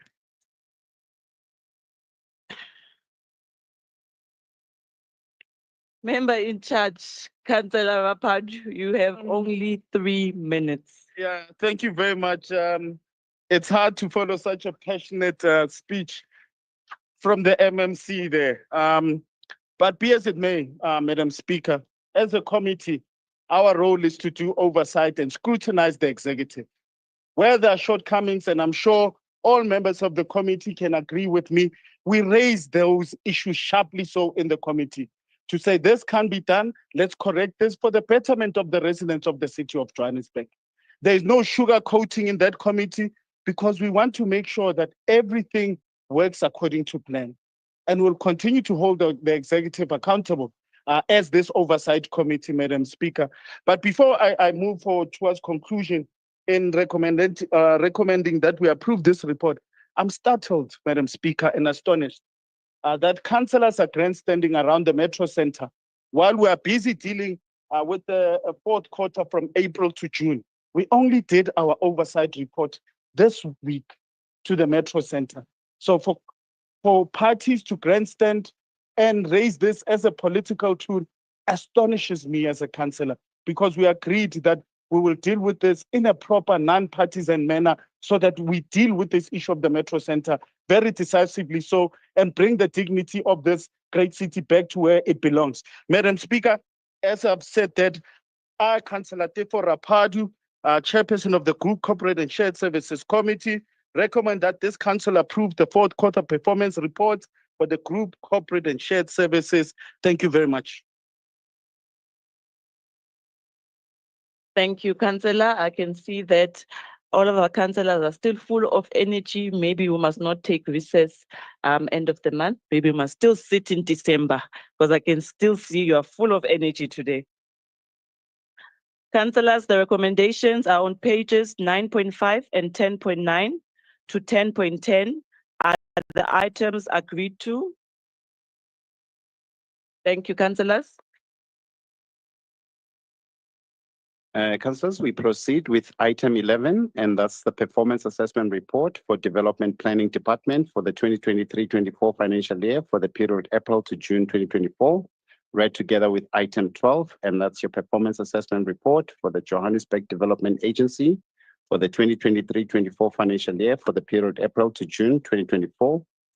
And lastly, read together with item 13, which is an oversight report of the Development Planning Section 79 Committee on the 2023-24 fourth quarter budget and performance assessment reports of the Development Planning Department and Johannesburg Development Agency for the period of April to June 2024.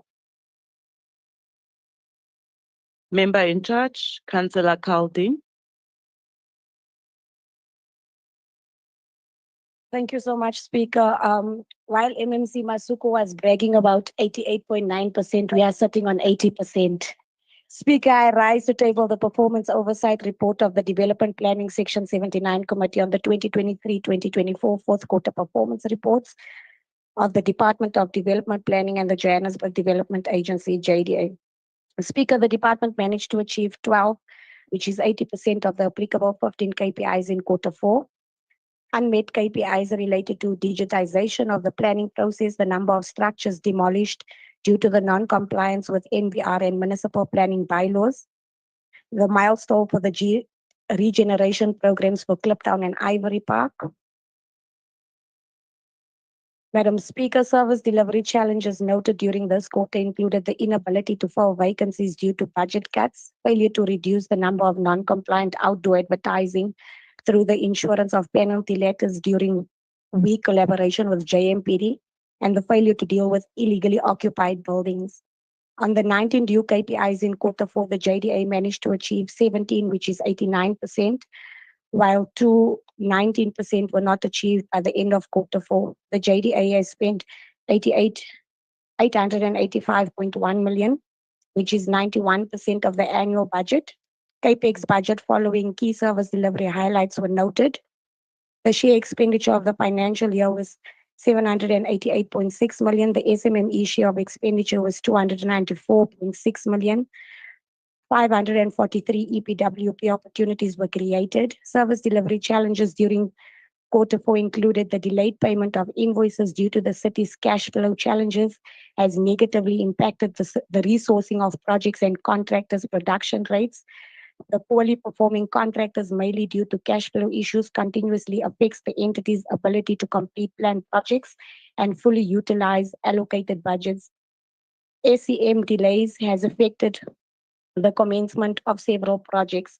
In this regard, Speaker, we request that Council approve the item. Thank you.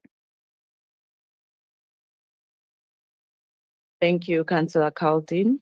EFF, Councillor Musehla.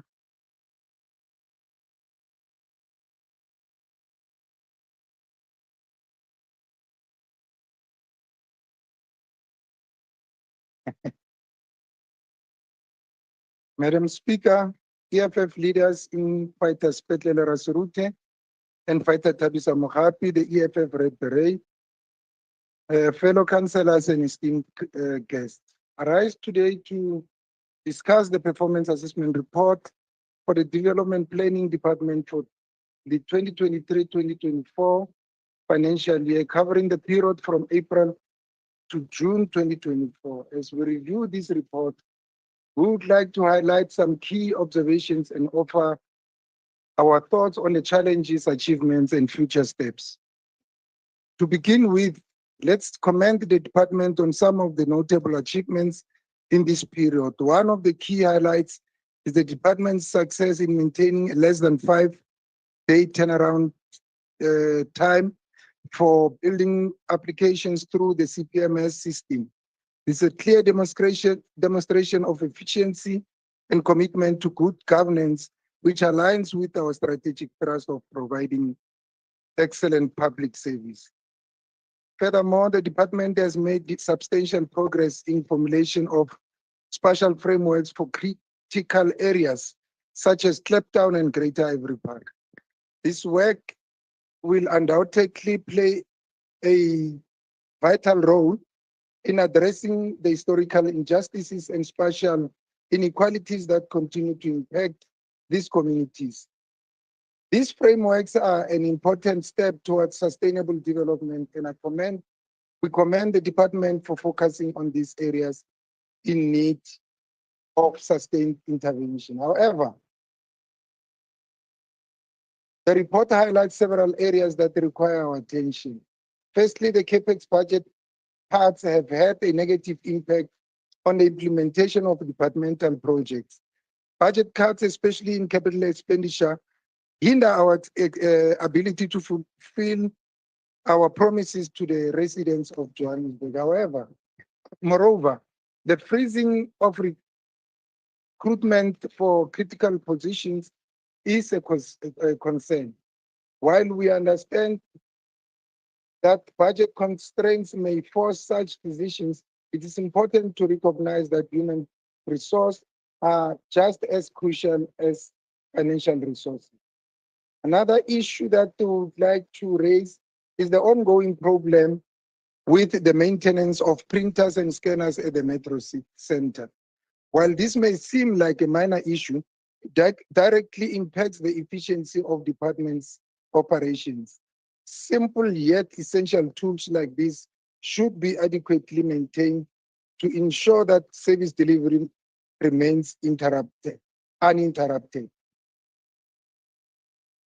Despite these challenges, we are pleased to see that the department has made notable strides in its capital budget spending, achieving 92.5% of its adjusted budget.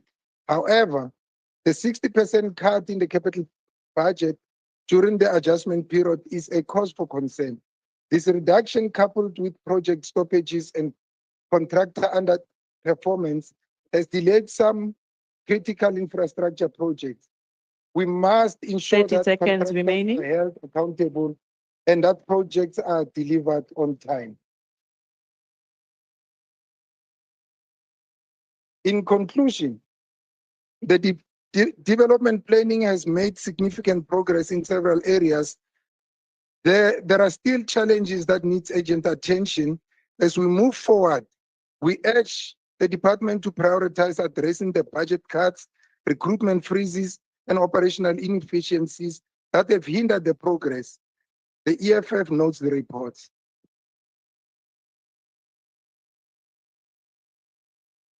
Thank you, Councillor. IFP, Councillor Makuba.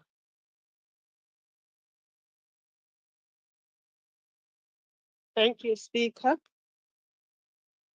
Executive Mayor in absentia. All protocol observed. The development planning achieved 12 of the 15 KPIs. And some of the challenges stated were that the CAPEX budget cuts, which negatively impacted the implementation of the department's CAPEX projects, and the budget cuts also contributed to the freezing of the recruitment positions and also the lack of maintenance of printers and scanners. On the revenue target, the department achieved 85.39 and operating expenditure is 88.3. The underspending is also attributed to delays in procurement processes, affecting also the UN grant fund project. On the JDA spent 91% of the CAPEX budget against the target of 95, achieved 17 of their 19 KPIs. On service delivery challenges, we noted that there was no cash flow allocations for this period from the city. So as a result, there was a delay of payments of invoices. We note measures that have been placed to deal with challenge experience in the 2023-24 financial year, and we hope to see an improvement in the new financial year. The IFP notes the report. Thank you, Speaker. Thank you, Councillor Makuba. Action essay, Councillor Neft.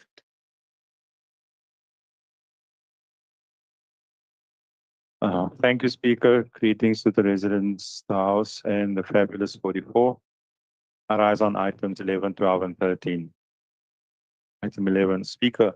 Action essay notes the report with concern relating to the record keeping and storage of crucial documents like building plans and property files used by planning professionals and property owners alike. We would like to see all of aforementioned documents and/or files digitized as soon as possible to prevent possible loss or damage to these crucial documents, which is very important to the revenue of the department and the city. Item 12, Speaker. We note the report with concern that not much has improved from the entity in terms of project reporting. Crucial feedback is often late or incomplete. We continually engage on this and will demand improvement from the JDA. Item 13, action essay notes and approves this report. Thank you, Speaker. Thank you, Councillor DA. Councillor Stewart.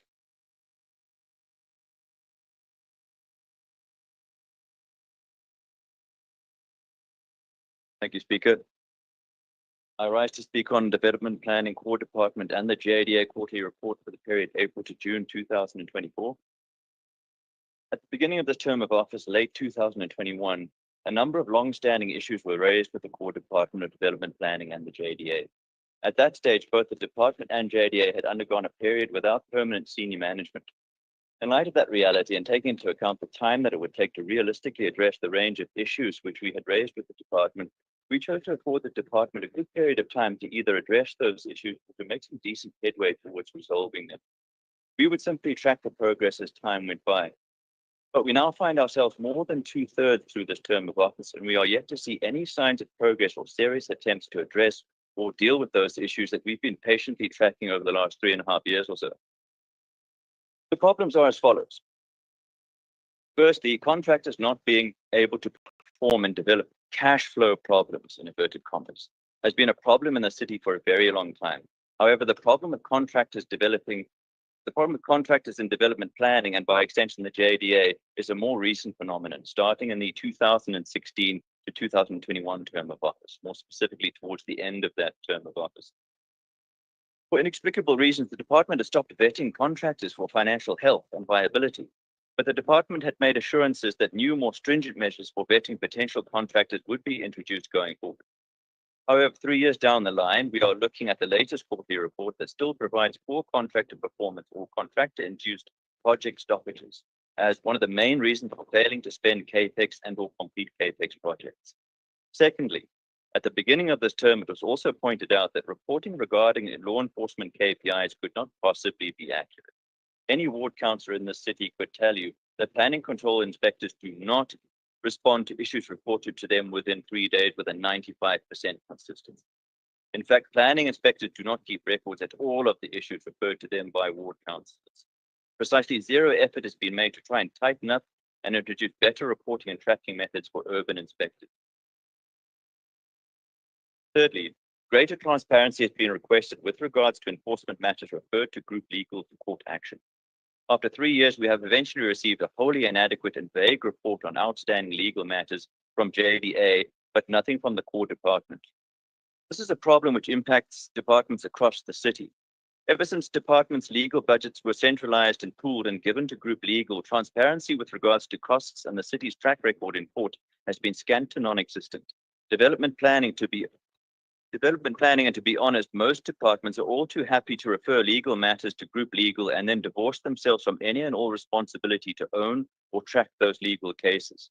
It's simply left up to group legal to determine what matters they will pursue and which matters will simply float in the void for the rest of eternity. There seems to be nobody in development planning that fully realizes the long-term consequences of fundamentally failing in your obligation to consistently enforce national building regulations and other property-related bylaws. As with law and order in any context, but most certainly in a large city, once you've lost control and given into lawlessness, the job of trying to regain control at some point in the future becomes almost impossible. When speaking of perspective and understanding, I could go further to say that most senior positions and managers in urban planning and Joburg Development Agency lack genuine insight regarding the role that urban department and sound city planning makes towards a city's ability to create an environment that's conducive to investment and job creation. Finally, there's the issue of the department's construction permit management system developed and funded with the assistance of the World Bank and a few other international institutions. The soft launch took place towards the end of 2021, but ever since that milestone came and went, the day-to-day implementation of the online system has been hampered by employees in the department who have a vested interest in preserving the old manual process, mainly due to the simple fact that the new online process introduces a higher standard of transparency and makes corruption more difficult. The gradual decline of the city, which the core department and to a lesser extent JDA parallels, has been sped up since the COVID era.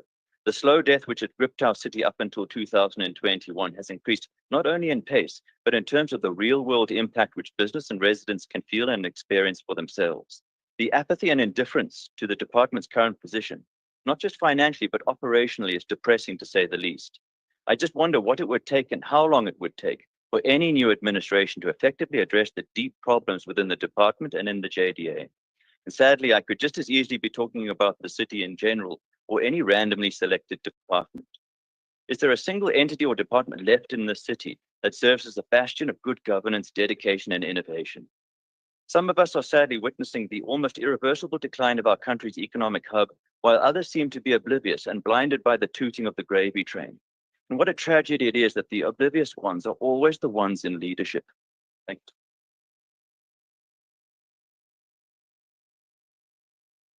Thank you, Councillor Stewart. ANC Councillor Lefoto.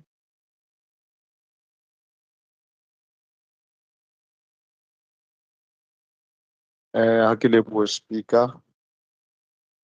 Ke lebohe the mayor of City of Johannesburg in absentia. Ke lebohe chief whip of council, that is Zungu.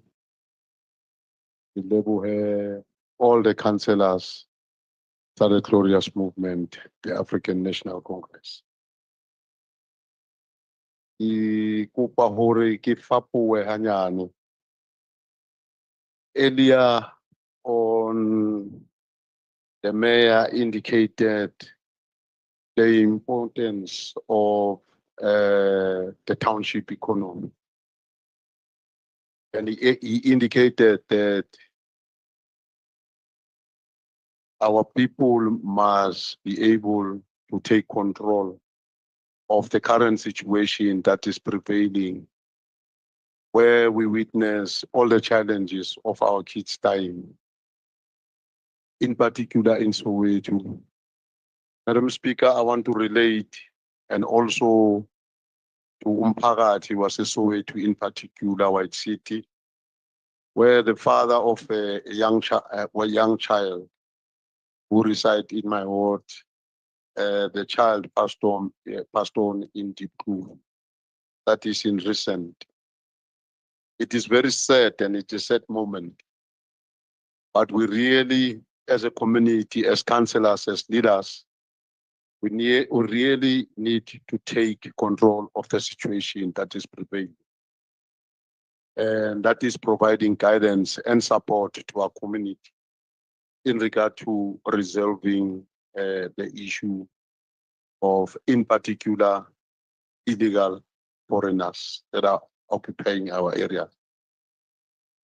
Madam Speaker, allow me to go back. Kanyane, Speaker, Kanyane. Just forward it some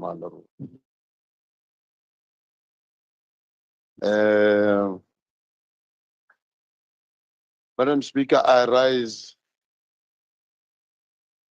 on item 11 for performance. Just Kanyane, Speaker. Yes. Madam Speaker, I rise on performance assessments report on development and planning for the department for 2023-2024 financial year for the period of April to June. And the African National Congress, Madam Speaker, is noting the report with a concern in particular of the outdoor advertising by the department. And we would like to encourage the speed up of formalizing the outdoor advertising, Madam Speaker. We also acknowledge the performance by HATA under the conditions that the city was facing financial constraints under. The 95% of achievement. Madam Speaker, on those words, we'd like to note the report. Thank you very much. Thank you, Councillor. MMC Bena.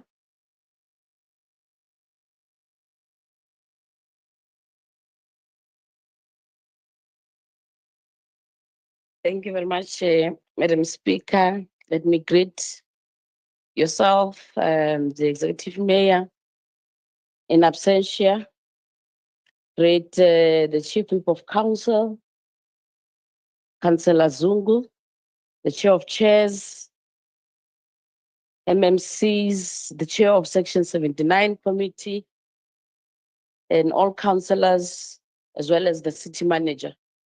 Let me also greet residents at home as well who are also watching.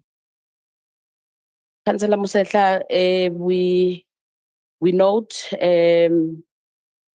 what you have raised on the issue of maintenance of scanners and printers.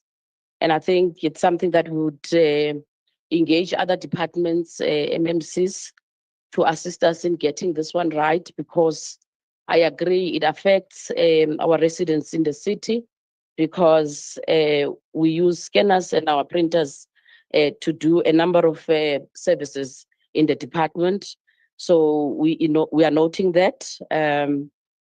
We have also raised the issue of the recruitment freezes that you have mentioned, I think, together with Councillor Makuba. We note that concern as well, and we have also raised it with the MMC responsible as well as the executive mayor. Councillor Neft, I think you are quite correct. The situation at the ground floor on our documents, the crucial documents that we have, we've also written a letter to the executive mayor raising that concern, and I must confirm here that the executive mayor did commit that in a week's time we will see some improvement in getting those documents out of that situation at the Metro Center.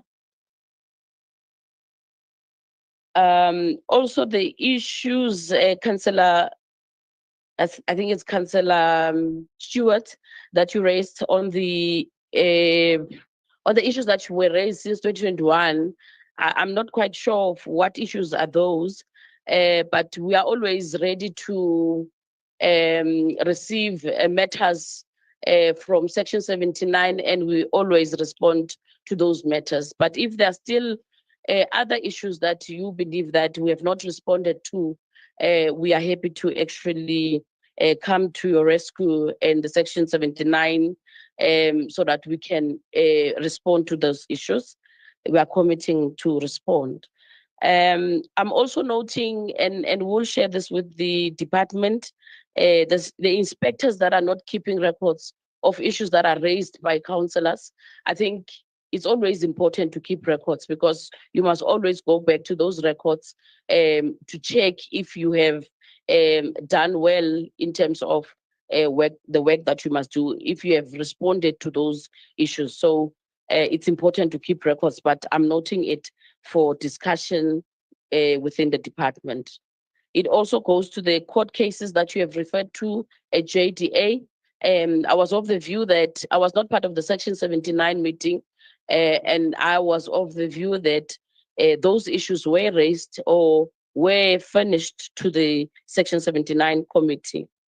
But I will still verify if that did not happen, because I was reliably informed that that particular issue or that list of court cases that we have at JDA were shared with Section 79. The other issue that you raised, it's really on the senior directors that don't have capacity. Then I scale up high, because it's something that you believe it's there, but I don't see it. I have a group of directors that are committed to do their work so far, but we'll always, where there are challenges, we'll always attend to those challenges. But so far, I think colleagues, given the situation that they find themselves in, they still do their best to do their work. Hence, the performance has actually increased in terms of this current this current quarter, if you compare compare it to the last quarter performance. So we have actually improved. So that it's something that we can still interact around it at section 79. We also noting the online application system. I think I agree with you. It is 30 actually seconds remaining. Oh, NSC. I agree. If the officials that are really misusing who want to do other shenanigans that are of their own benefit, it's something that we need to discuss as well, so that we can nip it in the bud and address it, and we stop it from happening, especially around councillors. I think lastly, we note the point raised by Councillor on sponsorship, Councillor Lefuto on sponsorships. I think the executive mayor spoke about it in his opening remarks. We're also noting the outdoor advertising as a tool to generate revenue in the city, and will continue to improve. Thank you very much, Madam Speaker, for allowing me to respond. Thank you. Thank you, MMC. Member in charge, Kautin, Councillor Kautin. Thank you, Speaker. Speaker, in light of the observations, the committee recommends that Council approve the Section 79 Development Planning Committee Oversight Report and the fourth quarter performance reports of the Development Planning Department and the Johannesburg Development Agency. Thank you. Thank you, Councillor. The recommendations are on pages 11.5, 12.7, and 13.13. Are the items agreed to? Thank you, Councillor. I see it's 2 o'clock. I think we should break for lunch. We'll come back at 2:45. So we have 15 minutes for lunch, colleagues. Thank you. 45 minutes, not 15. 45 minutes.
1, 2.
1, 2.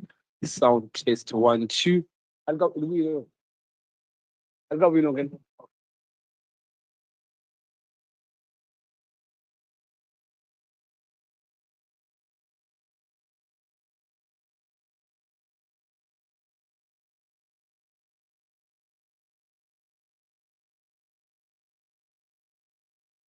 1, 2. Sound test 1, 2.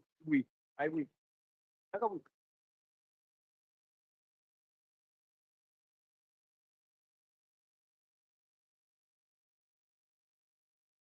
Mna mangale.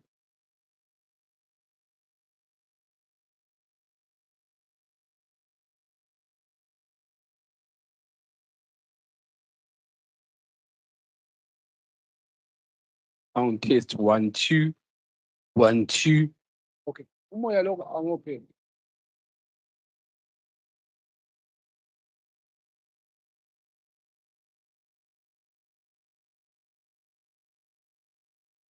One, two, sound test 1, 2.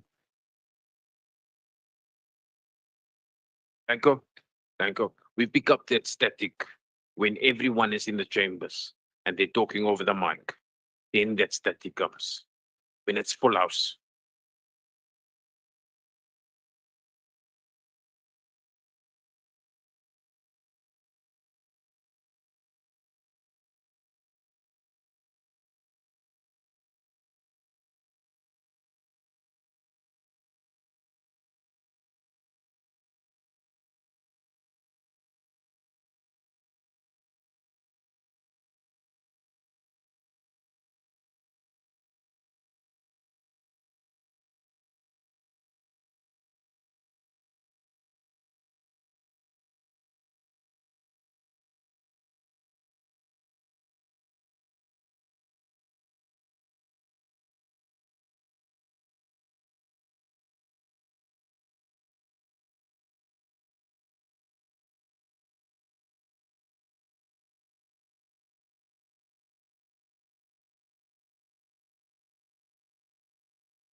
Councillors, let's settle down. We're about to start.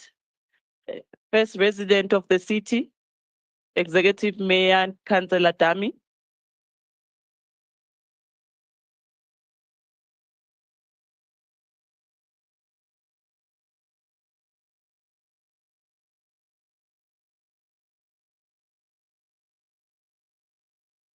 Councillors, we are resuming with item 14, and that is the performance assessment report for Environment, Infrastructure and Services Department for the 2023-24 financial year for the period April to June 2024, read together with item 15, which is the performance assessment report for the City Power Joburg for the 2023-24 financial year for the period April to June 2024.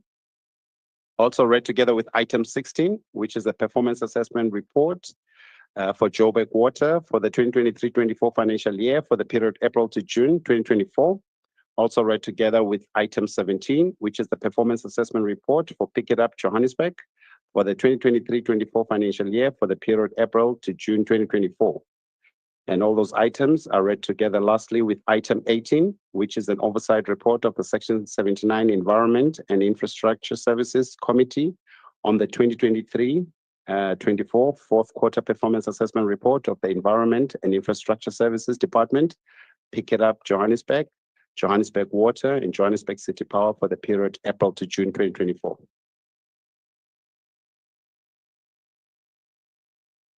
Thank you, Secretary to Council. Member in charge, Councillor Munyai.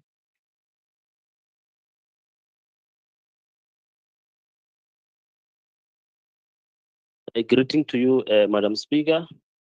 I rise to table quarter 4, 2023-2024 performance assessment report for item 14 EISD Department, item 15 City Power, item 16 Johannesburg, item 17 Pick It Up, read together with item 18 oversight report for EISD Department.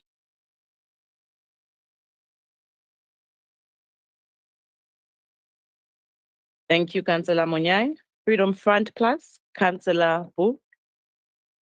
Good afternoon, Madam Speaker, fellow councillors. I raise an item 14 to 17. Due to time constraint, I can only mention a few highlights or lowlights.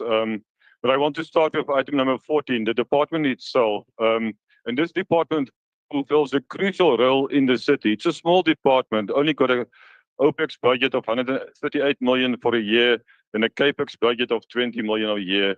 But this department is really doing splendid work in testing water quality, testing air quality. But this department is very much under strain because of their small budget. The vacancy rate is 45%.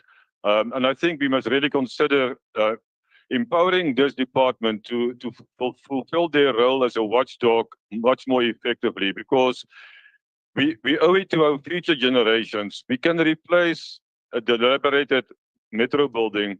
We can replace a lot of things, but we cannot replace water quality, air quality, and our environment. So we owe it to our next generations to expand this department's capacity. On item number 15, City Power, the arrows are showing again in the wrong direction. Our fundamentals are not right.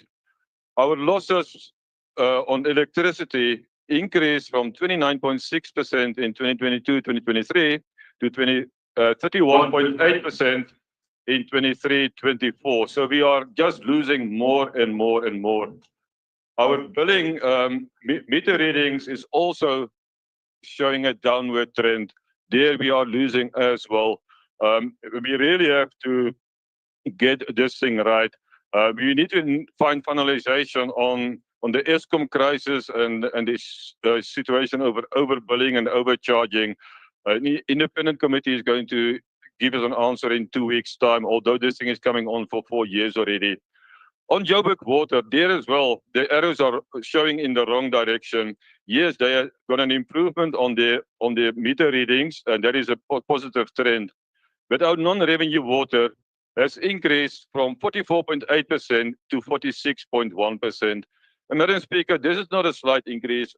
I wouldn't use the word I used last time, but this is a big increase as well. And I want to close off here and to say that this government of local unity has got no political will whatsoever to turn those departments around. Our Hersel Reservoir 20 one is seconds standing remaining. empty. Our residents are protesting. As a matter of urgency, repair work on this reservoir should have started already. There is no political will. Then I'm not even talking about vehicles that were allocated to those departments, where only less than 10% have been delivered. So group corporate services are not, they're claiming they're doing 88%, Councillor Poo, but they're your not time doing what is they're up. doing. Thank you, Madam Speaker. Thank you, Councillor. ACDP, Councillor Nkonza. Yes, shalom, shalom once again, Madam Speaker. Now that I have acknowledged our Almighty God, allow me to quote from my guiding manual, the Holy Bible. I'll be speaking on item 16 and item 17. The first scripture for item 16 is Proverbs 10, verse 9. He who walks with integrity walks securely, but he who perverts his ways will become known. The ACDP Caucus notes the fourth report with the understanding that some of the issues raised may have been addressed, given that we are now nearing the end of the second quarter of 2024-25 financial year. We acknowledge and appreciate the transparency and honesty reflected in this report. Notably, we commend the city for maintaining water quality standards that exceed national benchmarks, achieving an impressive 99.2, which is to be commended. This is a critical achievement that underscores a commitment to delivering essential services at a high standard. However, there are areas requiring continued oversight and improvement. We will closely monitor the city's revenue enhancement projects as the reported payment levels or collection rate fell 2.27 below target. This shortfall directly impacts the city's financial sustainability and its ability to provide consistent service delivery. Additionally, the percentage of actual meters read remains a significant concern. This not only hinders accurate billing, but also fuels customer dissatisfaction as a matter that requires urgent attention. It is also vital for residents to play their part in fostering an environment conducive to efficient service delivery. The issue of no-go areas must be addressed, as it hampers access for employees and contractors, further delaying essential services. As public representatives, we have a responsibility to educate the residents on the importance of granting access to their premises, ensuring that service delivery is not obstructed. We also note the disabling injury frequency rate, which fell short of by 0.33%. Despite this, we appreciate the entity's proactive stance on promoting adherence to health and safety protocols for its employees. Ensuring a safe and conducive working environment must remain a priority to protect the workforce and sustain productivity. In closing, we commend the strides made in achieving employment equity, particularly in the appointment of persons with disabilities and women. This demonstrates an awareness and sensitivity to the challenges faced by the underrepresented groups in society. And then on item 17, with my 30 seconds, I'll just highlight, pick it up. We just commend them for achieving 90%. And obviously, however, we must address the critical issue that continues to hinder pick it up's efficiency and effectiveness. Valid invoices are still not being paid within 30 days of receipt. This persistent challenge is far-reaching. Thank you very much, Speaker. Thank you, Councillor Nkonza. From the DA, Councillor Hukemoor.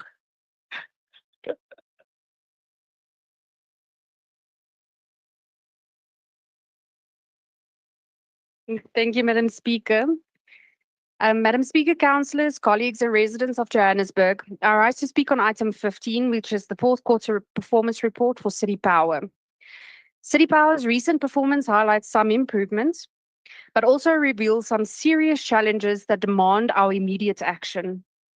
While some problems, like aging infrastructure, theft, vandalism, and operational inefficiencies are well known to us by now, there are two critical issues that I want to emphasize today, which is the dire financial situation of City Power, as well as our own broken governance systems.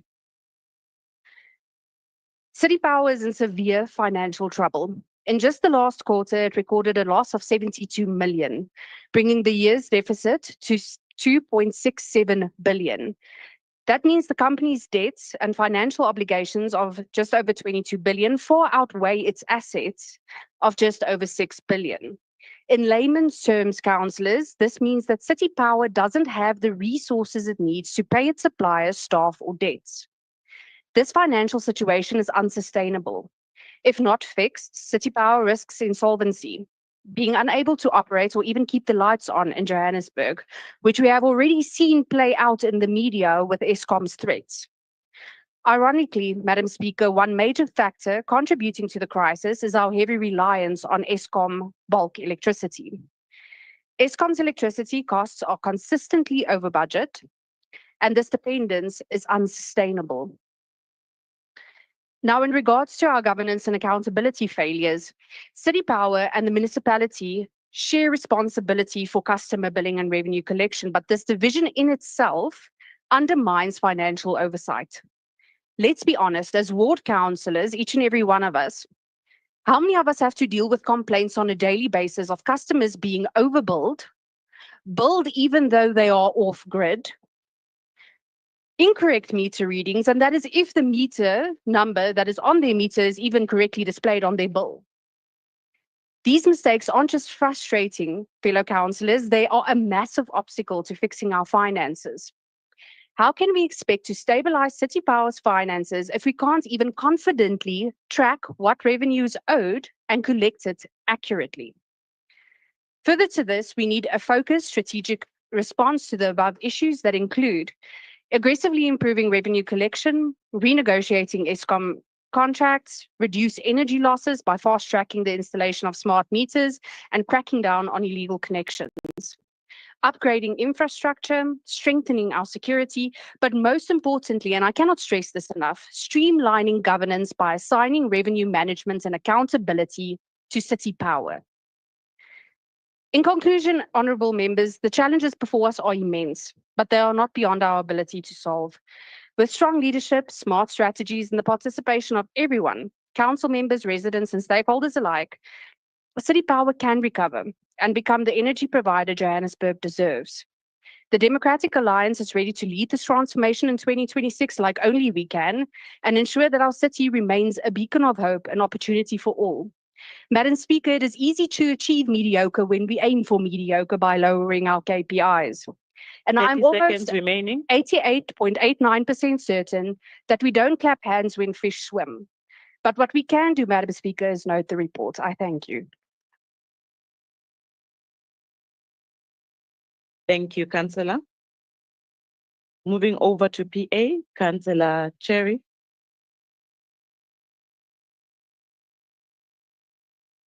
Honourable Speaker, distinguished colleagues, esteemed guests, and fellow citizens, I rise today humbled and honoured to deliver my maiden speech. Standing here, I am reminded of the incredible responsibility and trust placed in me by my community. First, let's address the pressing issue of blocked sewer lines. These pose severe unsanitary conditions. We must commit to regular maintenance and efficient clearing processes to protect the health and well-being of our citizens. Next is the issue of our inconsistent water supply. Water is a fundamental need, yet reliability has been elusive.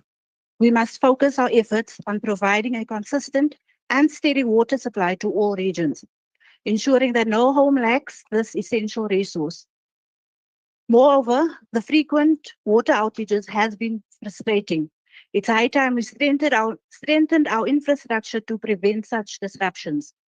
Only then can we ensure the smooth delivery of services that are expected and deserved by our people. Turning to a more visible concern, illegal dumping has become rampant. It reflects the absence of proper waste disposal mechanism, particularly the shortage of skip bins. This issue not only mars our environment, but also threatens our health. By increasing accessibility to skip bins and enforcing strict waste management practices, we can cultivate a cleaner and healthier community. Lastly, the greater accountability and service efficiency are paramount. We must fill existing gaps to enhance oversight. ensuring that services are efficiently delivered. Only through robust accountability measures can we fulfill our duty to those we represent. Together, by addressing these challenges, we can build a future where our community thrives with cleanliness, efficiency, and satisfaction. Let us commit to these shared goals, working hand in hand for a better tomorrow. I thank you for the honor of being your voice in this noble chamber. Together, let us embark on this journey for positive change and enduring progress. Thank you.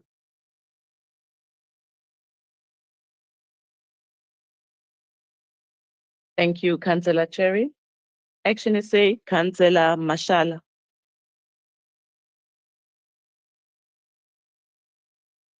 Thank you, Madam Speaker. Greetings to yourself, the Executive Mayor, the City Manager, Mr. Floyd Brink, the fabulous 34, MMCs, chairpersons, fellow councillors in the House, and the residents of Johannesburg. Action SA notes with concerns the mixed performance of Johannesburg Water in relation to its strategic key performance indicators. The entity is still struggling with bulk water supply as a result of disruptions by rainwater supply infrastructure, which unfortunately the residents of Johannesburg have to bear the brunt of this crisis. Businesses and hospitals are also facing the same fate as a result of this crisis. It will be miscarriage of justice if I omit to mention the residents of Coronationville, South Hills, and many others that are unfortunately at the receiving end of these non-ending disruptions of water. Water interruptions in the city of Johannesburg has become a norm, and a solution must be sought to mitigate this adversity. While we understand the importance of educating our residents on using water sparingly, we also need to take accountability on the response time to water bursts that are either fixed way too late or never at all. We need to improve our sustainable management of water and work towards building resilience into our water management by improving our infrastructure to reduce leakages. Madam Speaker, we note the efforts taken to improve revenue collection in the city by this very entity. Well done on that, MMC. Thanks to heeding to our call as Action SA. Your enhancement projects are a step in the right direction. Speaker, illegal dumping continues to be a thorn in the city of Johannesburg. And as Action SA, we are deeply concerned about the rampant dumping at Kaya Sands, which continues to cause immeasurable damage to the health of those living nearby and their livelihoods. The residents of Kaya Sands, Fourways, and Zandspruit, and many more, are eagerly waiting in anticipation for a permanent solution to this crisis. We call on all relevant stakeholders to prioritize the matter. This includes enforcing bylaws to protect the site from this continuous criminality and to prevent any new dams from developing. Madam Speaker, Action SA notes the report. Thank you.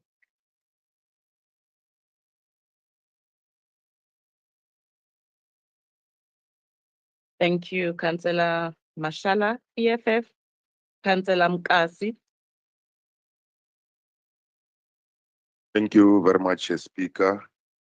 Greetings to the EFF Caucus leader, Vitas Petlele Rasorute, the 29 battalions of the EFF. As the economic freedom fighters, we note this report. Thank you. Thank you, Councillor Mkasi. DA, Councillor Pitkau.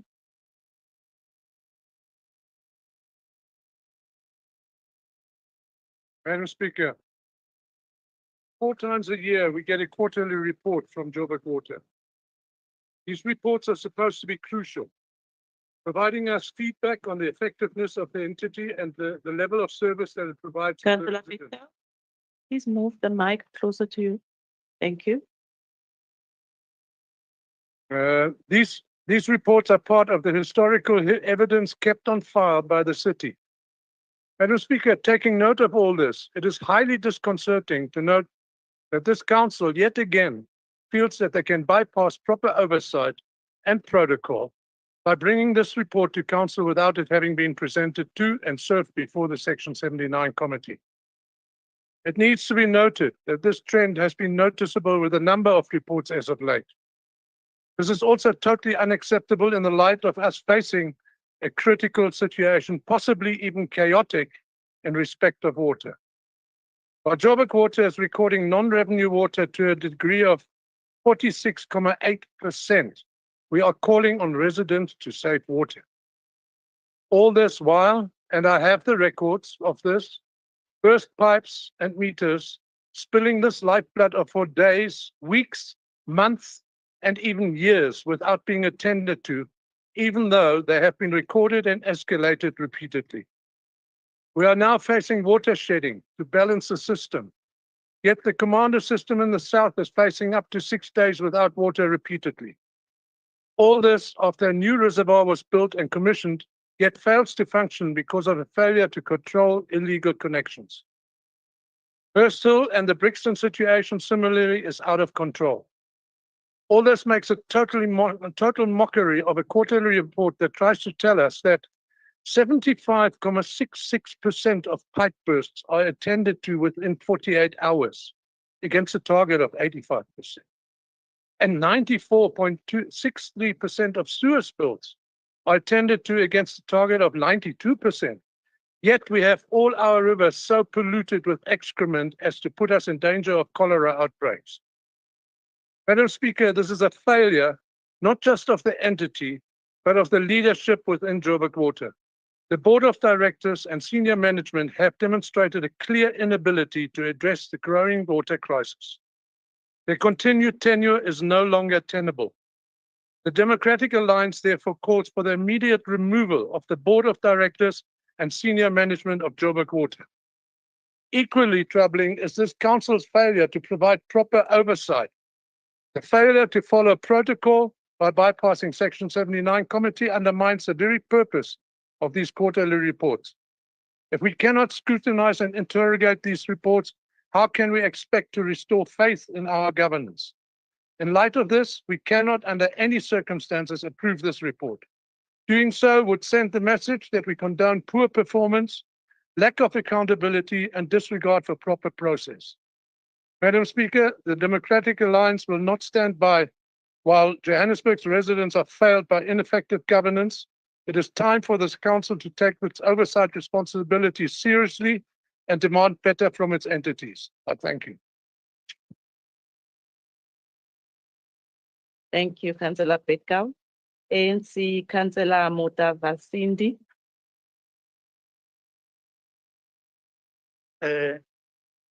Ndi thome nga u livhuwa vhone mudzulaphanḓa tshipikara tsha council na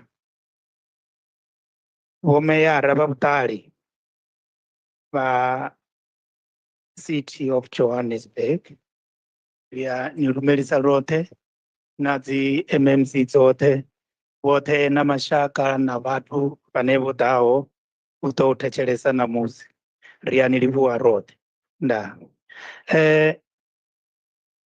I'm raising here to speak on the item number 14, 15, 16, 17, and 18. As the ANC, we note the report. Thank you.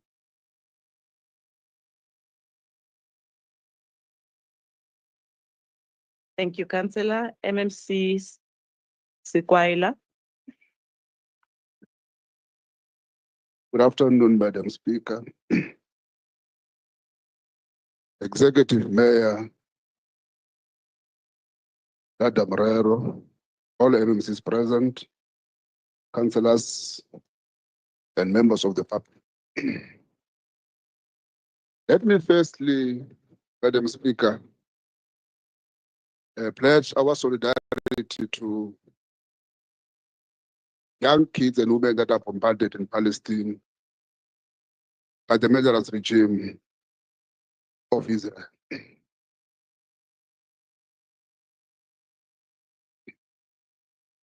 And obviously, let us note the concern raised by councillors in this particular quarter.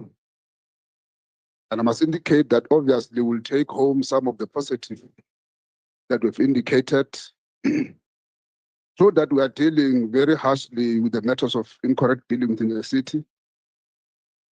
City power infrastructure, you all know how committed we are And obviously, through the fact that we are now beginning to experience there's no more load shedding, I think we'll be able to plan ourselves better in Johannesburg. Well, both infrastructurally and financially.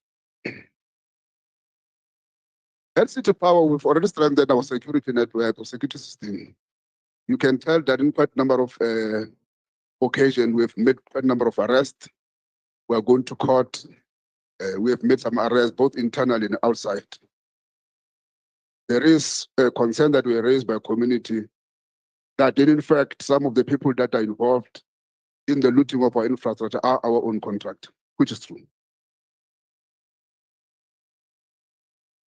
But let me appreciate the DA acknowledgement that when you say that you can't clap hands while the fish is swimming, it means that indeed the fish is swimming. And the fish will continue to swim. We will, in fact, acknowledge the point raised by the Councillor Sherry around the unblocking sewer. I think we know. I think one of the councillor things from TA. My biggest problem is that this will end up going to our own streams, and hence you find that with the streams, water is changing color to green, clear indication of a waste flowing in those polar streams. We have actually converted our security into becoming illegal dumping patrollers in a way to stop this scourge of illegal dumping. Now, we do have both short and long-term approach within the water sector in terms of dealing with the negative effect from rainwater maintenance.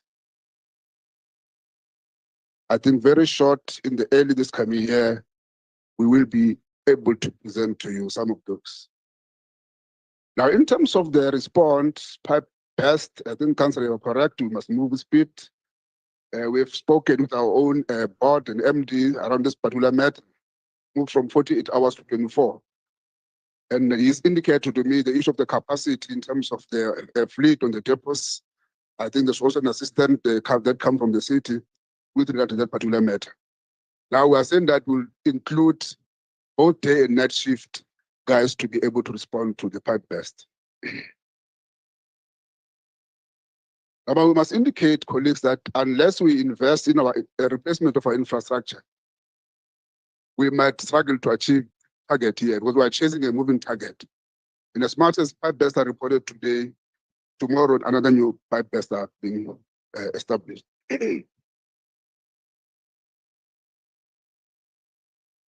No, you'll get water, Councillor. And I just want to indicate perhaps to you that the issue of commando system is a big concern to myself. In fact, Brixton, we are currently doing a reservoir in a tower. And because there's a concern there around commando system, our intervention colleagues is that we must move from 8-hour shift to day and night. Now we've moved that particular launching of that particular system from June next year to April the coming year. So around April next year, just expect that that problem might be solved. So the team there, they're working day shift and night in terms of responding very quickly. I think colleagues, let me thank the EFF for noting it. I think also, I think there was an issue raised by Councillor Bitcow. We are aware of the over 46% of non-revenue water. 30 seconds remaining, MMC. You could tell that a couple of weeks ago, we are going hard on cutting off illegal connections.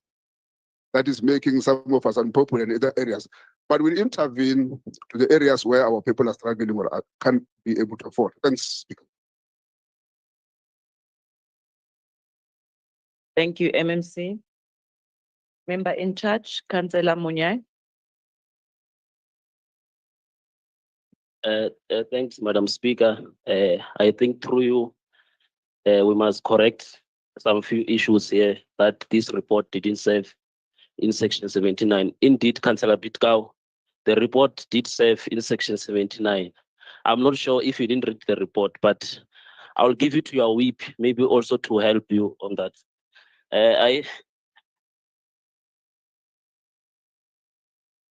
If you can look at the dates, Councillor Bitkau, on the 10th of October, we had our section 79 committee, so the report indeed went through. I would like councillors to approve the report. Thank you. Thank you, Councillor Monyai. Councillor Christian? Thank you, Speaker. Speaker, I rise on a point of order. The councillor just now repeatedly spoke directly to the councillor without going through you. It is disrespect to the councillor by him doing that. So please, Speaker, let us ensure what you said this morning, that they must speak through you. Thank you. Councillors, let's settle down. The recommendation are on pages 14.4, 15.4, 16.3, 17.5, and 18.35. Are the items agreed to? Thank you, councillors. Councillors, we proceed with item 19, and that's the performance assessment report for the Health Department for the 2023-24 financial year for the period April to June 2024, read together with item 20, which is your performance assessment report for the Social Development Department for the 2023-24 financial year for the period April to June 2024. And both items read together with item 21, which is an oversight report of the Health and Social Development Section 79 Committee on 2023-24 April to June 2024 fourth quarter budget and performance assessment reports of the Health Department and Social Development Department for the period April to June 2024. Thank you, Secretary to Council. Councillors, someone lost a Samsung A15. If you have it, please bring it to us or bring it up to our attention. For the portfolio or committee, health and social development, we don't have any member in charge yet. When we look at Rule 131, it says a committee report must be presented to the council by the chairperson or in his or her absence, another member of the committee. Is the committee in the health and social department who is going to table this report for us? Any member of that committee can table this particular report for us.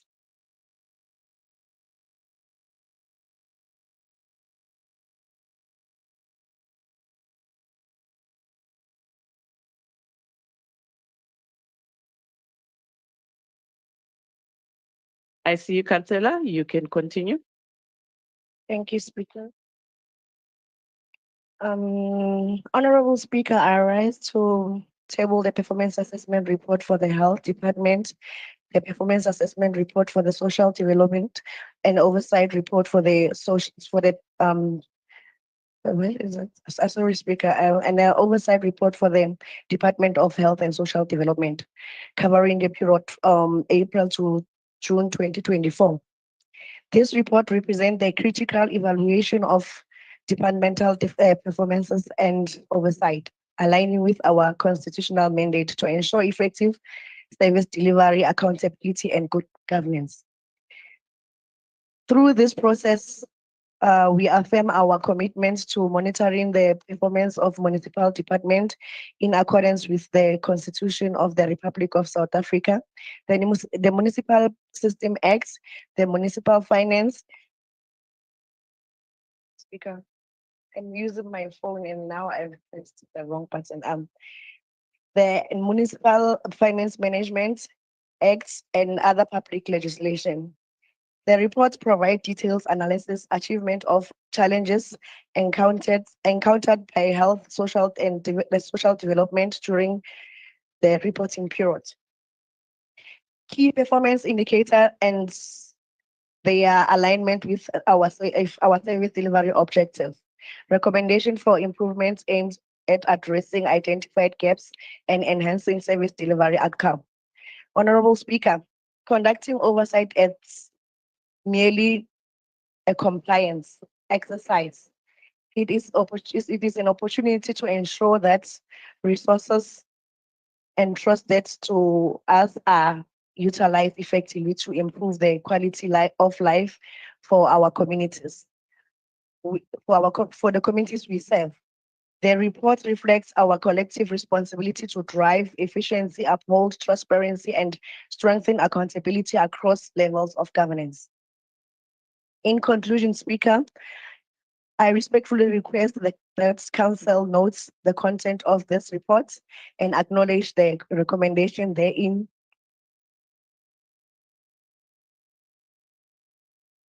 Sorry, including I respectfully request that Council note the contents of this report and acknowledge the recommendation therein, commits the addressing and identify challenges in implementing the proposed measures to enhance interdepartmental performance.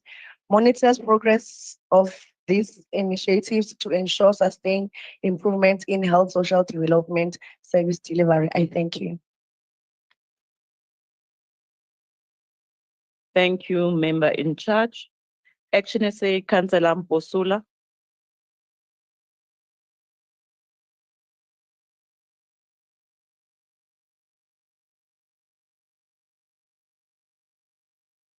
Thank you, Madam Speaker. Greetings to you, the Executive Mayor of the City of Johannesburg, the Fabulous 44, all protocol observed.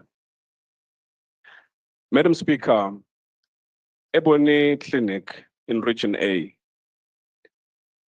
Enadale Extension 8 Clinic, and Lenasia Clinic, Region G, are now rendering extended service, including maternity and casualty, which is the 24-hour service.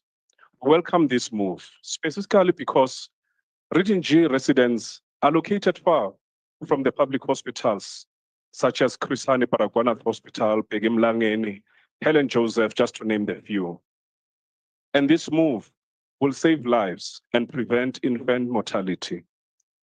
Having said that, I hope strict security measures are implemented to ensure protection of staff and patients, respectively. I'm mentioning this because there was an incident at Joburg Clinic where a member of staff was allegedly assaulted by a patient who is said to be an illegal foreigner. And we can't subject our people in such conditions. Madam Speaker, service delivery has been badly affected due to JOSHCO inefficiencies as an implementing agent. And hopefully JPC will ensure that work is done as our people at Kokotela and other areas desperately need clinics. We appreciate the intervention of social development in addressing the scourge of substance abuse. And we are cognizant of the fact that there are different interventions that needs to be applied for the treatment and rehabilitation of addicts. Reunification of recovering addicts with their respective family members is one of the essential interventions due to the fact that if a former user doesn't get necessary support from their families, they often relapse. Madam Speaker, as much as we applaud social development for achieving most of the KPIs, it is a concern that it was not met for the most important one. That speaks to the vulnerable people who lives below poverty line, and that is ESP. Due to desperation for water and electricity, our poor people end up bypassing the system, and as a result, they find themselves declined for free basic services. It is disheartening that some of our people are declined for ESP because of rezoning that was done against their houses, because of foreigners registering their houses as business properties. Spaza shop business must be reserved for locals. And I would like to thank the MMCs, the councillors and officials who rolled their sleeves and wore their web boots and raided the foreign-owned spaza shops. And we are unapologetic to the fact that we want spaza shop businesses to be run by South Africans. We are saying Segwanele. We would like to note to the report. Thank you so much.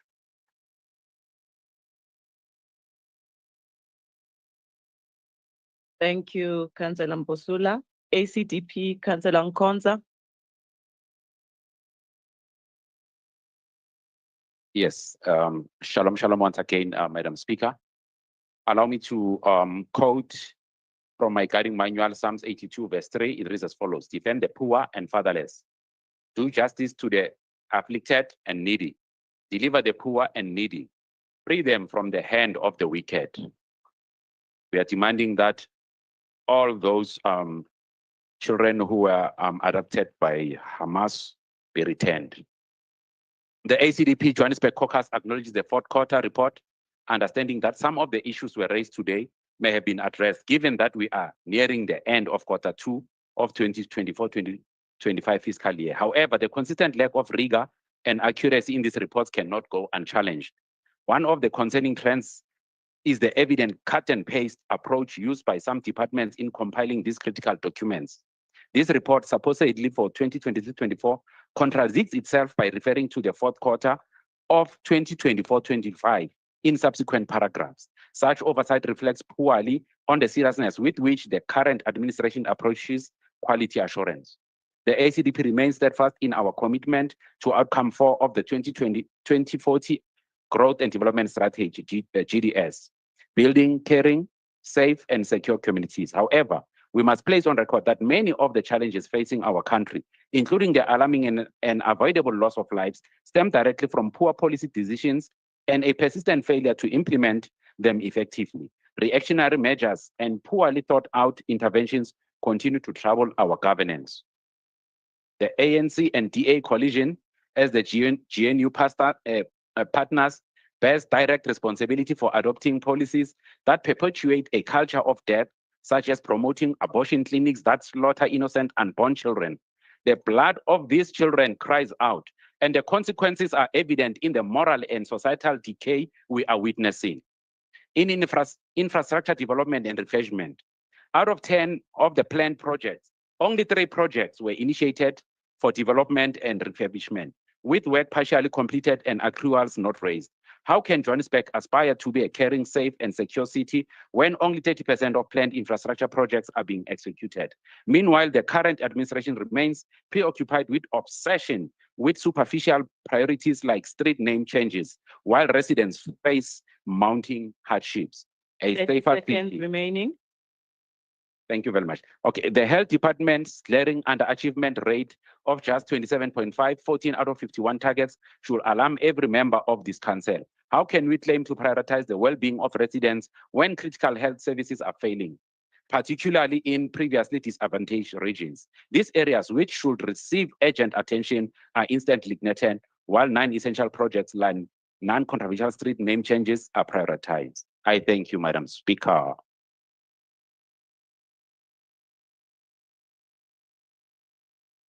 Thank you, Councillor Nkonza.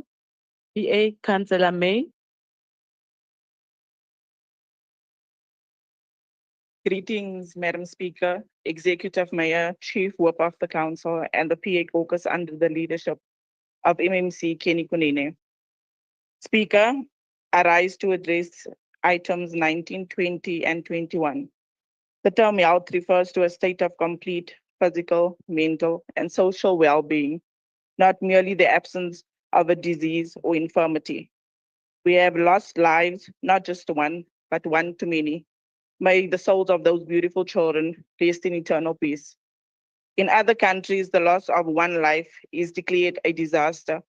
Yet here in South Africa, we respond to crises like in ambulance services, late and inadequate.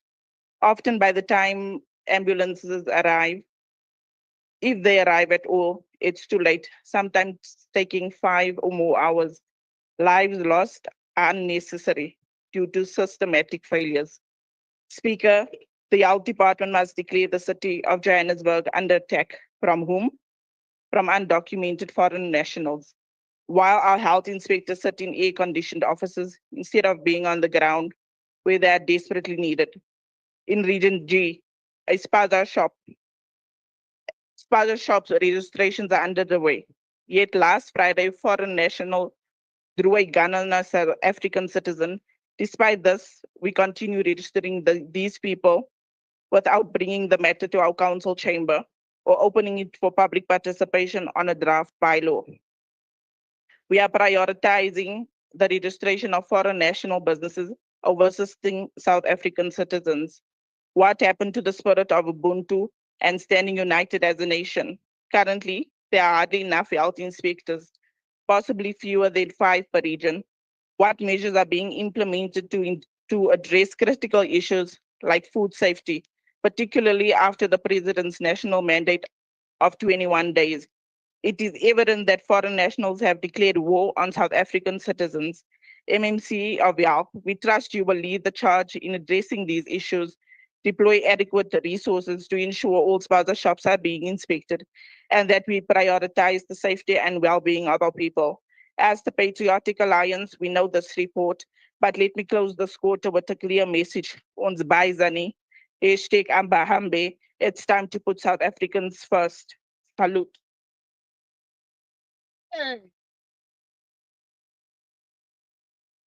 Thank you, Councillor May. UIM, Councillor Abdul.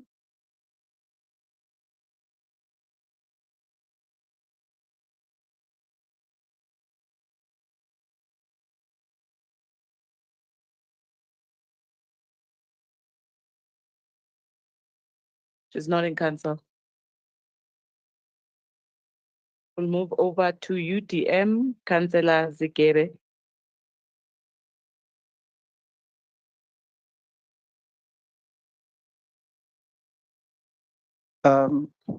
Thank you, Honorable Speaker. I rise on behalf of the United Democratic Movement and the minority government parties to reflect on the fourth quarter performance report for health and social development departments. These portfolios are critical up to building an inclusive, resilient, and healthy Johannesburg. The Social Development Department achieved an impressive 94% of its key performance indicators, including the reintegration of 8,073 individuals living on the streets, far exceeding the target of 5,000, empowering of over 4,059 vulnerable individuals with economic skills, and engaging 15,905 senior citizens in welfare programs, nearly double the original target.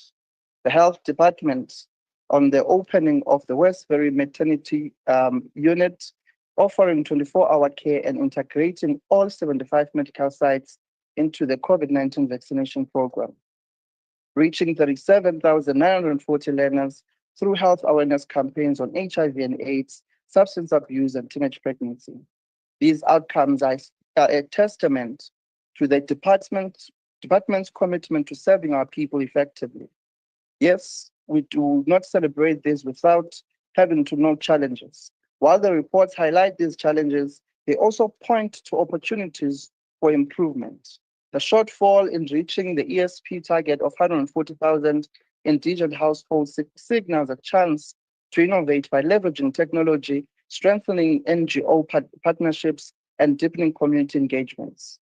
Delays in infrastructure upgrades and high vacancy rates in the health department present an opportunity to streamline procurement processes, prioritize recruitment, and expand outreach services to hard to reach areas. Immunization targets fell short at 81.4%, but we can turn this around through mobile clinics, defaulter tracing, and targeted health education.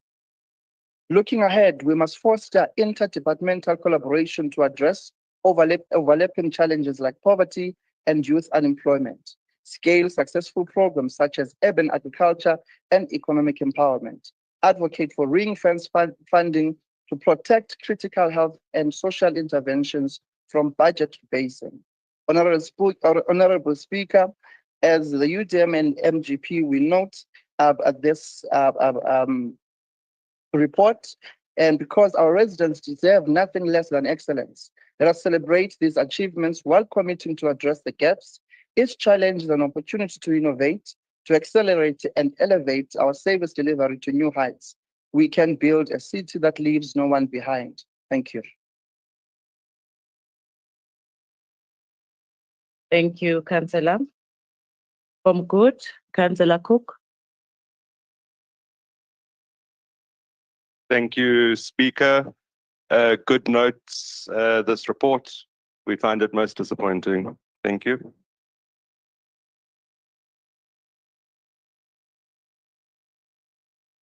Thank you, Councillor. From the DA, Councillor Howard.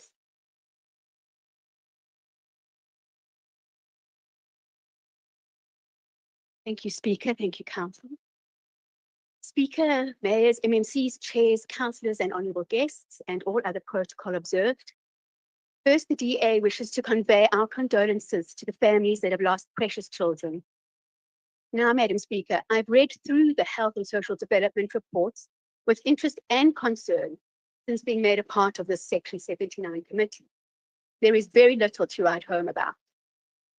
My observations, both on what the documentation tells us and also from having conducted site visits, is that this portfolio is in dire need of attention.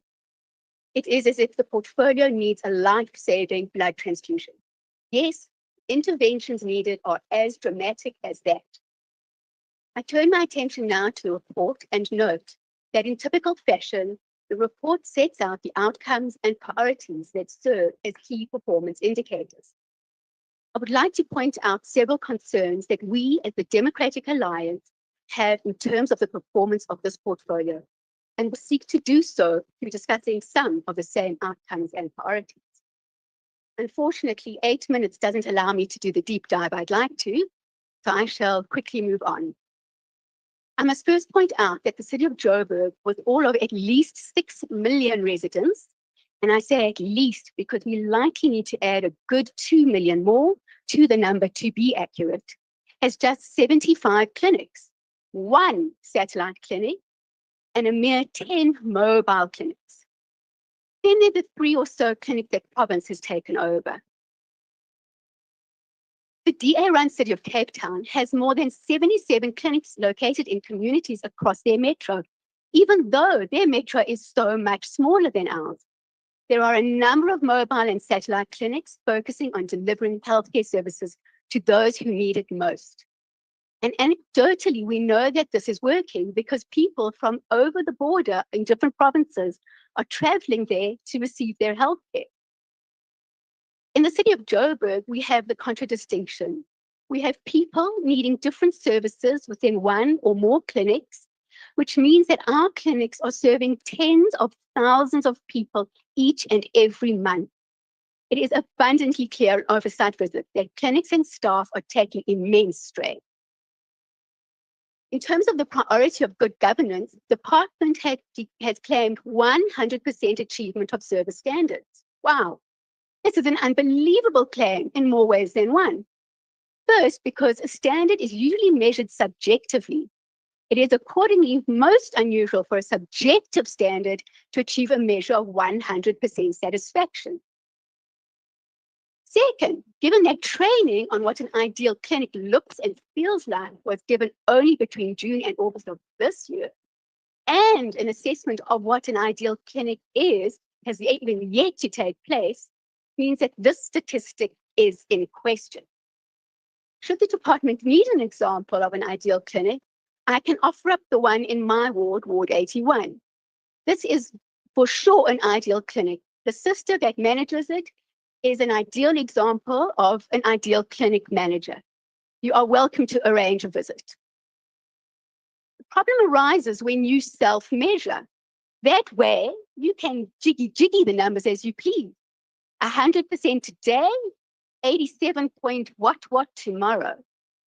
In terms of financial sustainability, the department notes that it has implemented the cost containment regulations and that it is on track to achieve spend of a percentage of the approved budget. Now, this is where the Democratic Alliance would seek to see a 100% measure. It is worrying that the department has not, or perhaps even cannot, state the percentage it has achieved.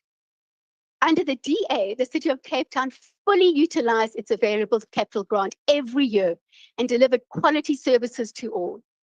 There, they have the lowest mother-to-child HIV transmission. That is the DA difference. Given that there is such a dire need in this portfolio for funding, this would be a tragic situation to have happen once again, that we have to turn back funding. The Democratic Alliance cautions the department that it must seek to spend as close to 100% of its budget as it possibly can, without, of course, any wasteful, fruitless, or irregular expenditure. Now, our fear is well-founded in that in relation to the priority of infrastructure development, the existing refurbishment program has been exceptionally slow, in fact, woefully slow to be implemented. Historically, JOSHCO acted as implementing agent. As far back as the financial year 2022-23, contractors were actually appointed, but even to date have not completed their projects, and the budget is running out. In the 2023-2024 financial year, the following projects were slated to be executed. In Region A, Midrand West Clinic. In Region B, the Berario and Randburg clinics. In Region D, Dipkloof Clinic. In Region F, the Melvin and Bella Vista clinics. And in Region G, Lenasia South, Mountain View, and the Kokotela clinics, and the Lenasia South Civic Center. Alas, the budget for the department was slashed, which means that out of the 10 refurbishment projects listed above, only 3 projects were started. Only 3. And note, not even those have yet been finished. Startlingly, it has taken almost another full financial year for contractors to be appointed for the work to be done at Dipkloof and Berario clinics. Seemingly, this is because when the city of Joburg decided to switch its implementing agent from JOSHCO to the Joburg Property Company, it was not actually prepared for the switch, with the result that the service level agreement with JPC has been concluded only a short few months ago. What has happened to the other clinics, the Civic Center, and those clinics where only minor repairs and maintenance are needed? As yet, there is not even a panel appointed. This is a deplorable state of affairs. You might ask, why is this such a big deal? It is precisely because there are so few clinics in operation, and because we need every clinic to be operating at maximum, if you are letting down our residents when we do not provide swift project implementation, and we do not spend our full budget. Let me be clear. The fact that for at least the last 3 to 4 years, clinics have received no TLC whatsoever is a condemnation on the city. As Mahatma Gandhi put it, the true measure of any society can be found in how it treats its most vulnerable members. As a city and a society, we have got to be better. Condemnation is not what our residents deserve. Is the DA really the only one to care about our people? The final priority I will speak to is that of the smart city. It is wonderful to me that phases 1 and 2 are complete, and phase 3 involving change management training is planned. However, the joy of reading this is quickly diminished because due to insufficient budget, again, the health department could not appoint the recommended service provider. The result is that this critical need for health records to be stored electronically and all the very many benefits that accrue therefrom has been stalled. You've run out of time, Councillor. Mayday. We have an emergency before budget is.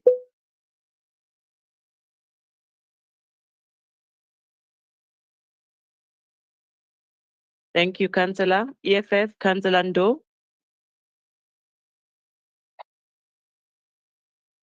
Greetings, Speaker, fellow councillors in the city of Johannesburg, and all protocol observed. As the EFF, we note the reports. Thank you. Thank you, Councillor. ANC, Councillor Mutupi.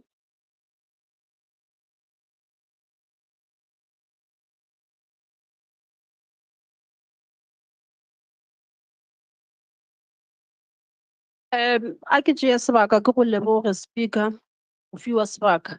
I ke thome ka go dumediša the executive mayor, the whip of council and the executive, the mayoral committee and the progressive councillors of the ANC.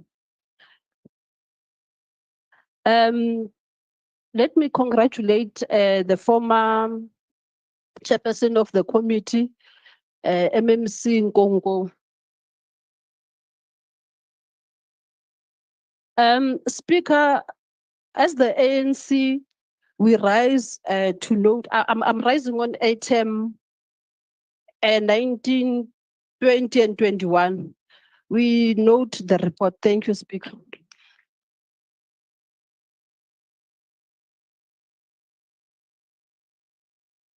Thank you, Councillor Mutupi. MMC Kenikunene. Madam Speaker, in the voice of MMC Enima Kafula, we would like to note the report, but before that, let me recognize the leader of the EFF in council, Councillor Spetelera Sirute. Let me recognize the chief whip of the EFF, Abisa Mokhati, and the progressive EFF councillors in the house.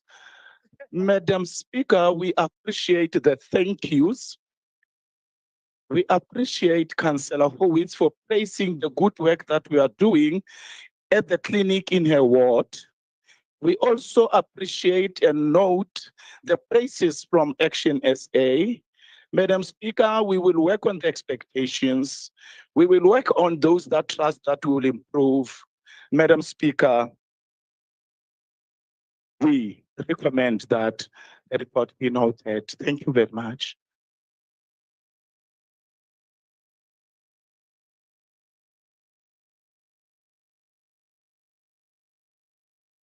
Thank you, MMC. Member in charge from the EFF, Councillor Ntwele.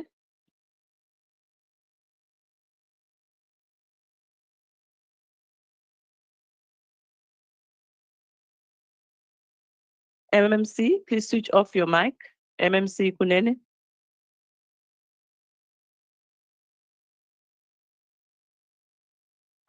Thank you, Speaker. I think I cannot speak better than MMC Kunene there. But Councillor Mkonza, I heard that you spoke about cut and paste. Hence, you are not the member of the committee.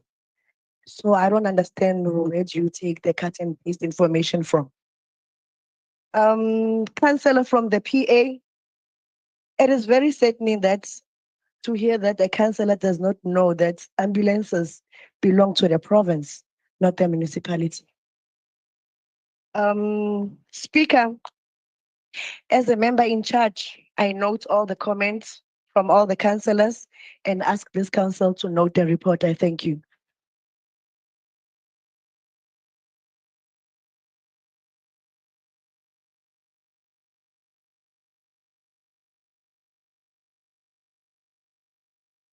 Thank you, member in charge. Councillor Zita, come down, please. The recommendations are on pages 19.24, 20.4, and 21.15. Are the items agreed to? Thank you, councillors. Councillors, we are now on item 22, which is the performance assessment report for the Human Settlement Department for the 2023-24 financial year for the period April to June 2024. Also read together with item 23, which is the performance assessment report for the Johannesburg Social Housing Company for the 2023-24 financial year for the period April to June 2024. And both items are read together with item 24, which is an oversight report of the Human Settlements Section 79 Committee on the 2023-24 fourth quarter performance assessment report of the Department of Human Settlement and Johannesburg Social Housing Company for the period April to June 2024. Thank you, Secretary to Council. Member in charge, Councillor Mpolo Bosho.